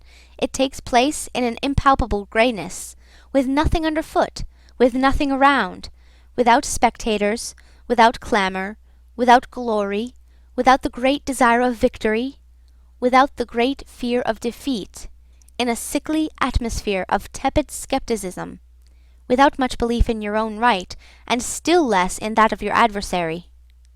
If such is the form of ultimate wisdom, then life is a greater riddle than some of us think it to be. I was within a hair's breadth of the last opportunity for pronouncement, and I found with humiliation that probably I would have nothing to say. This is the reason why I affirm that Kurtz was a remarkable man. He had something to say. He said it. Since I had peeped over the edge myself, I understood better the meaning of his stare, that could not see the flame of the candle, but was wide enough to embrace the whole universe, piercing enough to penetrate all the hearts that beat in the darkness. He had summed up. He had judged. The horror! He was a remarkable man. After all, this was the expression of some sort of belief. It had candour. It had conviction. It had a vibrating note of revolt in its whisper. It had the appalling face of a glimpsed truth, the strange commingling of desire and hate. And it is not my own extremity I remember best. A vision of greyness without form, filled with physical pain, and a careless contempt for the evanescence of all things, even of this pain itself. No, it is his extremity that I seem to have lived through. True, he had made that last stride. He had stepped over the edge, while I had been permitted to draw back my hesitating foot. And perhaps in this is the whole difference. Perhaps all the wisdom, and all truth, and all sincerity, are just compressed into that inappreciable moment of time in which we step over the threshold of the invisible. Perhaps! I like to think my summing up would not have been a word of careless contempt. Better his cry, much better. It was an affirmation, a moral victory paid for by innumerable defeats, by abominable terrors, by abominable satisfactions. But it was a victory. That is why I have remained loyal to Kurtz to the last, and even beyond, when a long time after I heard once more, not his own voice, but the echo of his magnificent eloquence thrown to me from a soul as translucently pure as a cliff of crystal. No, they did not bury me, though there is a period of time which I remember mistily, with a shuddering wonder, like a passage through some inconceivable world that had no hope in it and no desire. I found myself back in the sepulchral city, resenting the sight of people hurrying through the streets to filch a little money from each other, to devour their infamous cookery, to gulp their unwholesome beer, to dream their insignificant and silly dreams. They trespassed upon my thoughts. They were intruders whose knowledge of life was to me an irritating pretense, because I felt so sure they could not possibly know the things I knew. Their bearing, which was simply the bearing of commonplace individuals, going about their business in the assurance of perfect safety, was offensive to me like the outrageous flauntings of folly in the face of a danger it is unable to comprehend. I had no particular desire to enlighten them, but I had some difficulty in restraining myself from laughing in their faces, so full of stupid importance. I dare say I was not very well at that time. I tottered about the streets. There were various affairs to settle, grinning bitterly at perfectly respectable persons. I admit my behaviour was inexcusable, but then my temperature was seldom normal in these days. My dear aunt's endeavours to nurse up my strength seemed altogether beside the mark. It was not my strength that wanted nursing. It was my imagination that wanted soothing. I kept the bundle of papers given me by Kurtz, not knowing exactly what to do with it. His mother had died lately, watched over, as I was told, by his intended. A clean-shaved man, with an official manner and wearing gold-rimmed spectacles, called on me one day and made inquiries, at first circuitous and afterwards suavely pressing, about what he was pleased to denominate certain documents. I was not surprised, because I had had 2 rows with the manager on the subject out there. I had refused to give up the smallest scrap out of that package, and I took the same attitude with the spectacled man. He became darkly menacing at last, and with much heat argued that the company had the right to every bit of information about its territories. And, said he, Mr. Kurtz's knowledge of unexplored regions must have been necessarily extensive and peculiar, owing to his great abilities and to the deplorable circumstances in which he had been placed. Therefore, I assured him Mr. Kurtz's knowledge, however extensive, did not bear upon the problems of commerce or administration. He invoked then the name of science. It would be an incalculable loss if, etc., etc. I offered him the report on the suppression of savage customs, with the postscriptum torn off. He took it up eagerly, but ended up by sniffing at it with an air of contempt. "This is not what we had a right to expect," he remarked. "Expect nothing else," I said. "There are only private letters." He withdrew upon some threat of legal proceedings, and I saw him no more. But another fellow, calling himself Kurtz's cousin, appeared 2 days later, and was anxious to hear all the details about his dear relative's last moments. Incidentally, he gave me to understand that Kurtz had been essentially a great musician. "There was the making of an immense success," said the man, who was an organist, I believe, with lank grey hair flowing over a greasy coat-collar. I had no reason to doubt his statement, and to this day I am unable to say what was Kurtz's profession, whether he ever had any, which was the greatest of his talents. I had taken him for a painter who wrote for the papers, or else for a journalist who could paint, but even the cousin, who took snuff during the interview, could not tell me what he had been exactly.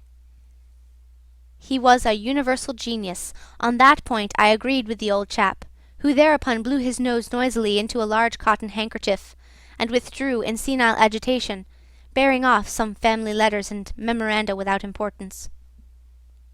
Ultimately, a journalist, anxious to know something of the fate of his dear colleague, turned up. This visitor informed me Kurtz's proper sphere ought to have been politics, on the popular side. He had furry, straight eyebrows, bristly hair cropped short, an eyeglass on a broad ribbon, and, becoming expansive, confessed his opinion that Kurtz really couldn't write a bit. But heavens, how that man could talk! He electrified large meetings. He had faith. Don't you see? He had the faith. He could get himself to believe anything, anything. He would have been a splendid leader of an extreme party. "What party?" I asked. "Any party," answered the other. He was an extremist. Did I not think so? I assented. Did I know, he asked, with a sudden flash of curiosity, what it was that had induced him to go out there? Yes, said I, and forthwith handed him the famous report for publication, if he thought fit. He glanced through it hurriedly, mumbling all the time, judged it would do, and took himself off with this plunder. Thus I was left at last with a slim packet of letters and the girl's portrait. She struck me as beautiful. I mean, she had a beautiful expression. I know that the sunlight can be made to lie, too, yet one felt that no manipulation of light and pose could have conveyed the delicate shade of truthfulness upon those features. She seemed ready to listen without mental reservation, without suspicion, without a thought for herself. I concluded I would go and give her back her portrait and those letters myself. Curiosity? Yes, and also some other feeling, perhaps. All that had been Kurtz's had passed out of my hands. His soul, his body, his station, his plans, his ivory, his career. There remained only his memory and his intended. And I wanted to give that up too, to the past in a way, to surrender personally all that remained of him with me to that oblivion which is the last word of our common fate. I don't defend myself. I had no clear perception of what it was I really wanted. Perhaps it was an impulse of unconscious loyalty, or the fulfillment of one of those ironic necessities that lurk in the facts of human existence. I don't know. I can't tell. But I went. I thought his memory was like the other memories of the dead that accumulate in every man's life. A vague impress on the brain of shadows that had fallen on it in their swift and final passage. But before the high and ponderous door, between the tall houses of a street as still and decorous as a well-kept alley in a cemetery, I had a vision of him on a stretcher, opening his mouth voraciously, as if to devour all the earth with all its mankind. He lived then before me. He lived as much as he had ever lived, a shadow insatiable of splendid appearances, of frightful realities, a shadow darker than the shadow of the night, and draped nobly in the folds of a gorgeous eloquence. The vision seemed to enter the house with me, the stretcher, the phantom-bearers, the wild crowd of obedient worshippers, the gloom of the forest, the glitter of the reach between the murky bends, the beat of the drum, regular and muffled like the beating of a heart, the heart of a conquering darkness. It was a moment of triumph for the wilderness, an invading and vengeful rush which, it seemed to me, I would have to keep back alone for the salvation of another soul. And the memory of what I had heard him say afar there, with the horned shapes stirring at my back in the glow of fires, within the patient woods, those broken phrases came back to me, were heard again in their ominous and terrifying simplicity. I remembered his abject pleading, his abject threats, the colossal scale of his vile desires, the meanness, the torment, the tempestuous anguish of his soul. And later on I seemed to see his collected languid manner when he said one day, "This lot of ivory now is really mine. The company did not pay for it. I collected it myself at a very great personal risk. I am afraid they will try to claim it as theirs, though." It is a difficult case. What do you think I ought to do? Resist? Eh? I want no more than justice. He wanted no more than justice. No more than justice. I rang the bell before a mahogany door on the first floor, and while I waited, he seemed to stare at me out of the glassy panel. Stare with that wide and immense stare embracing, condemning, loathing all the universe. I seemed to hear the whispered cry, "The horror! The horror!" The dusk was falling. I had to wait in a lofty drawing-room with 3 long windows from floor to ceiling that were like 3 luminous and bedraped columns. The bent gilt legs and backs of the furniture shone in indistinct curves. The tall marble fireplace had a cold and monumental whiteness. A grand piano stood massively in a corner, with dark gleams on the flat surfaces, like a sombre and polished sarcophagus. A high door opened, closed. I rose. She came forward, all in black, with a pale head, floating towards me in the dusk. She was in mourning. It was more than a year since his death, more than a year since the news came. She seemed as though she would remember and mourn forever. She took both my hands in hers and murmured, "I had heard you were coming." I noticed she was not very young, I mean not girlish. She had a mature capacity for fidelity, for belief, for suffering. The room seemed to have grown darker, as if all the sad light of the cloudy evening had taken refuge on her forehead.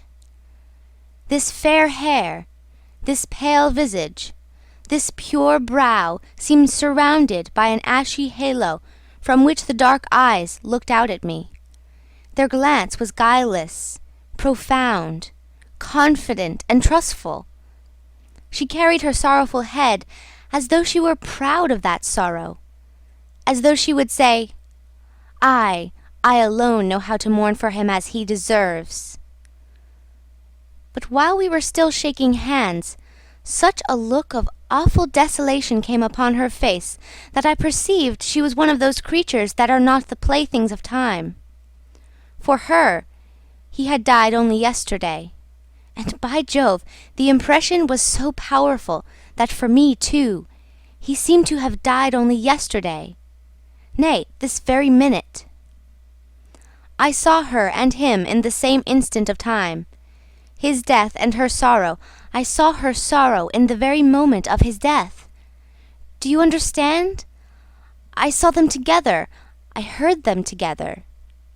She had said, with a deep catch of the breath, "I have survived," while my strained ears seemed to hear distinctly, mingled with her tone of despairing regret, the summing up whisper of his eternal condemnation.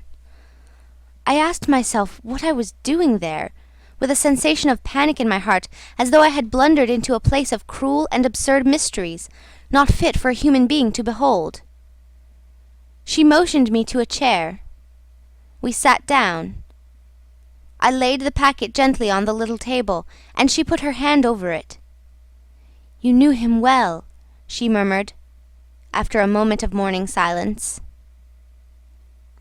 "Intimacy grows quickly out there," I said. "I knew him as well as it is possible for one man to know another." "And you admired him," she said. "It was impossible to know him and not to admire him, was it?" "He was a remarkable man," I said unsteadily. Then, before the appealing fixity of her gaze, that seemed to watch for more words on my lips, I went on. "It was impossible not to." "Love him," she finished eagerly, silencing me into an appalled dumbness. "How true, how true! But when you think that no one knew him so well as I had all his noble confidence. I knew him best." "You knew him best," I repeated. And perhaps she did. But with every word spoken the room was growing darker, and only her forehead, smooth and white, remained illumined by the inextinguishable light of belief and love. "You were his friend," she went on. "His friend," she repeated, a little louder. "You must have been if he had given you this and sent you to me. I feel I can speak to you, and oh, I must speak. I want you who have heard his last words, to know I have been worthy of him. It is not pride. Yes, I am proud to know I understood him better than anyone on earth. He told me so himself. And since his mother died, I have had no one to... I listened. The darkness deepened. I was not even sure whether he had given me the right bundle. I rather suspect he wanted me to take care of another batch of his papers which, after his death, I saw the manager examining under the lamp. And the girl talked, easing her pain in the certitude of my sympathy. She talked as thirsty men drink. I had heard that her engagement with Kurtz had been disapproved by her people. He wasn't rich enough or something, and indeed I don't know whether he had not been a pauper all his life. He had given me some reason to infer that it was his impatience of comparative poverty that drove him out there.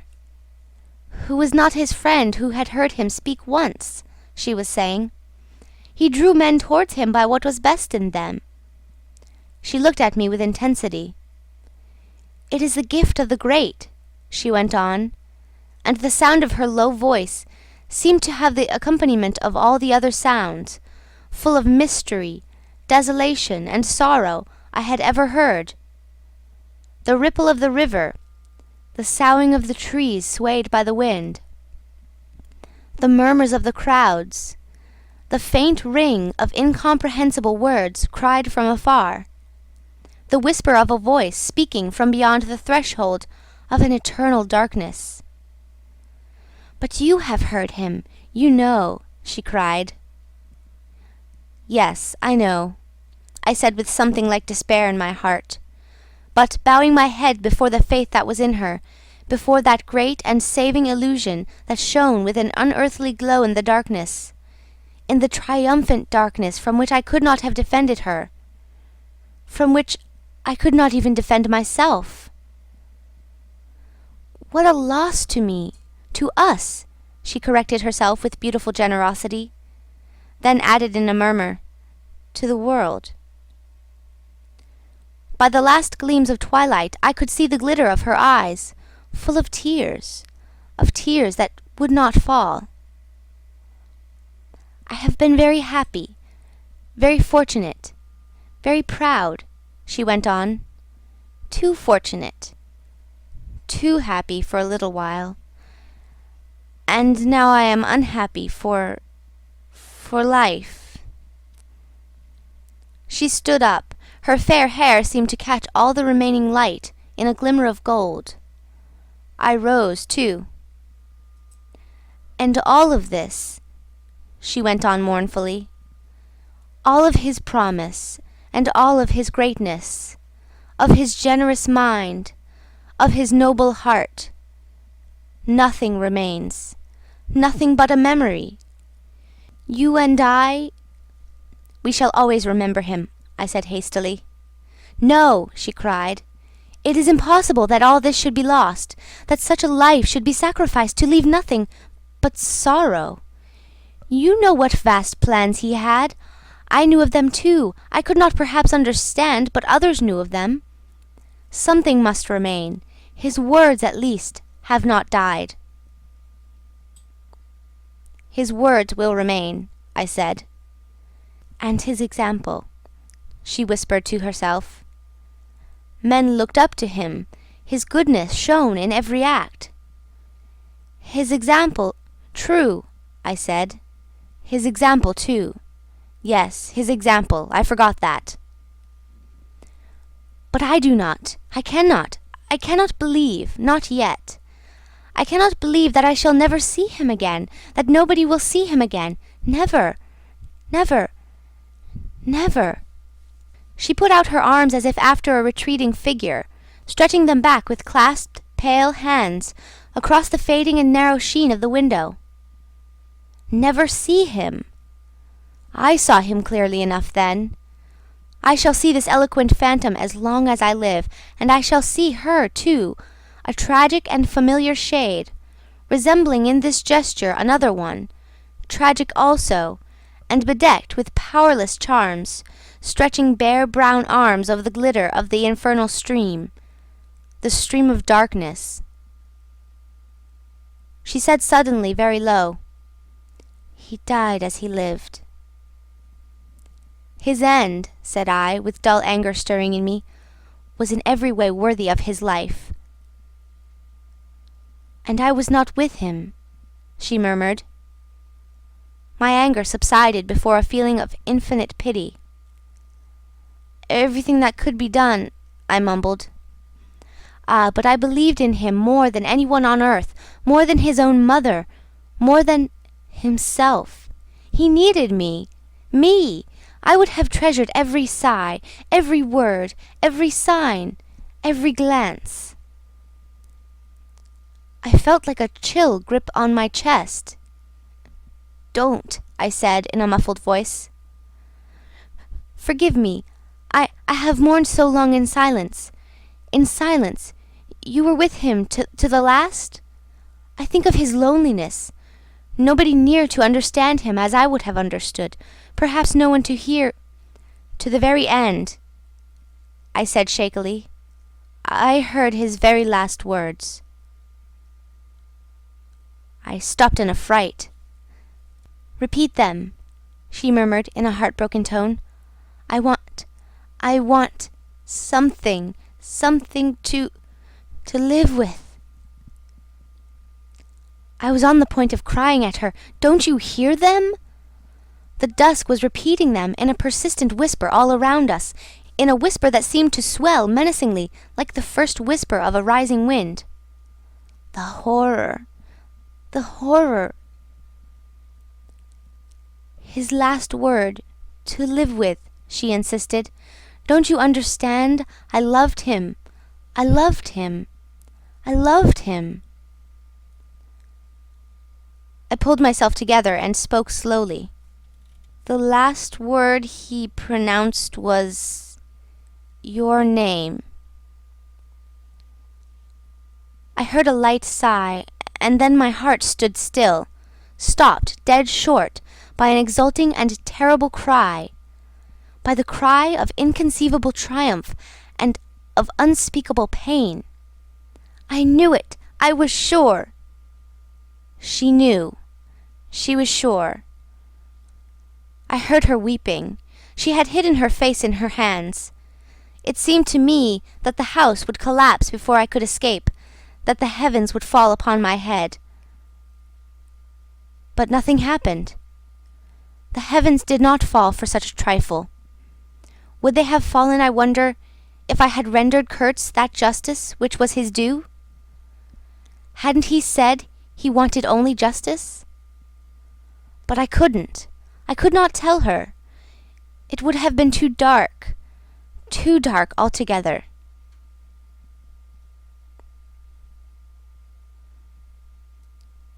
Marlow ceased and sat apart, indistinct and silent, in the pose of a meditating Buddha.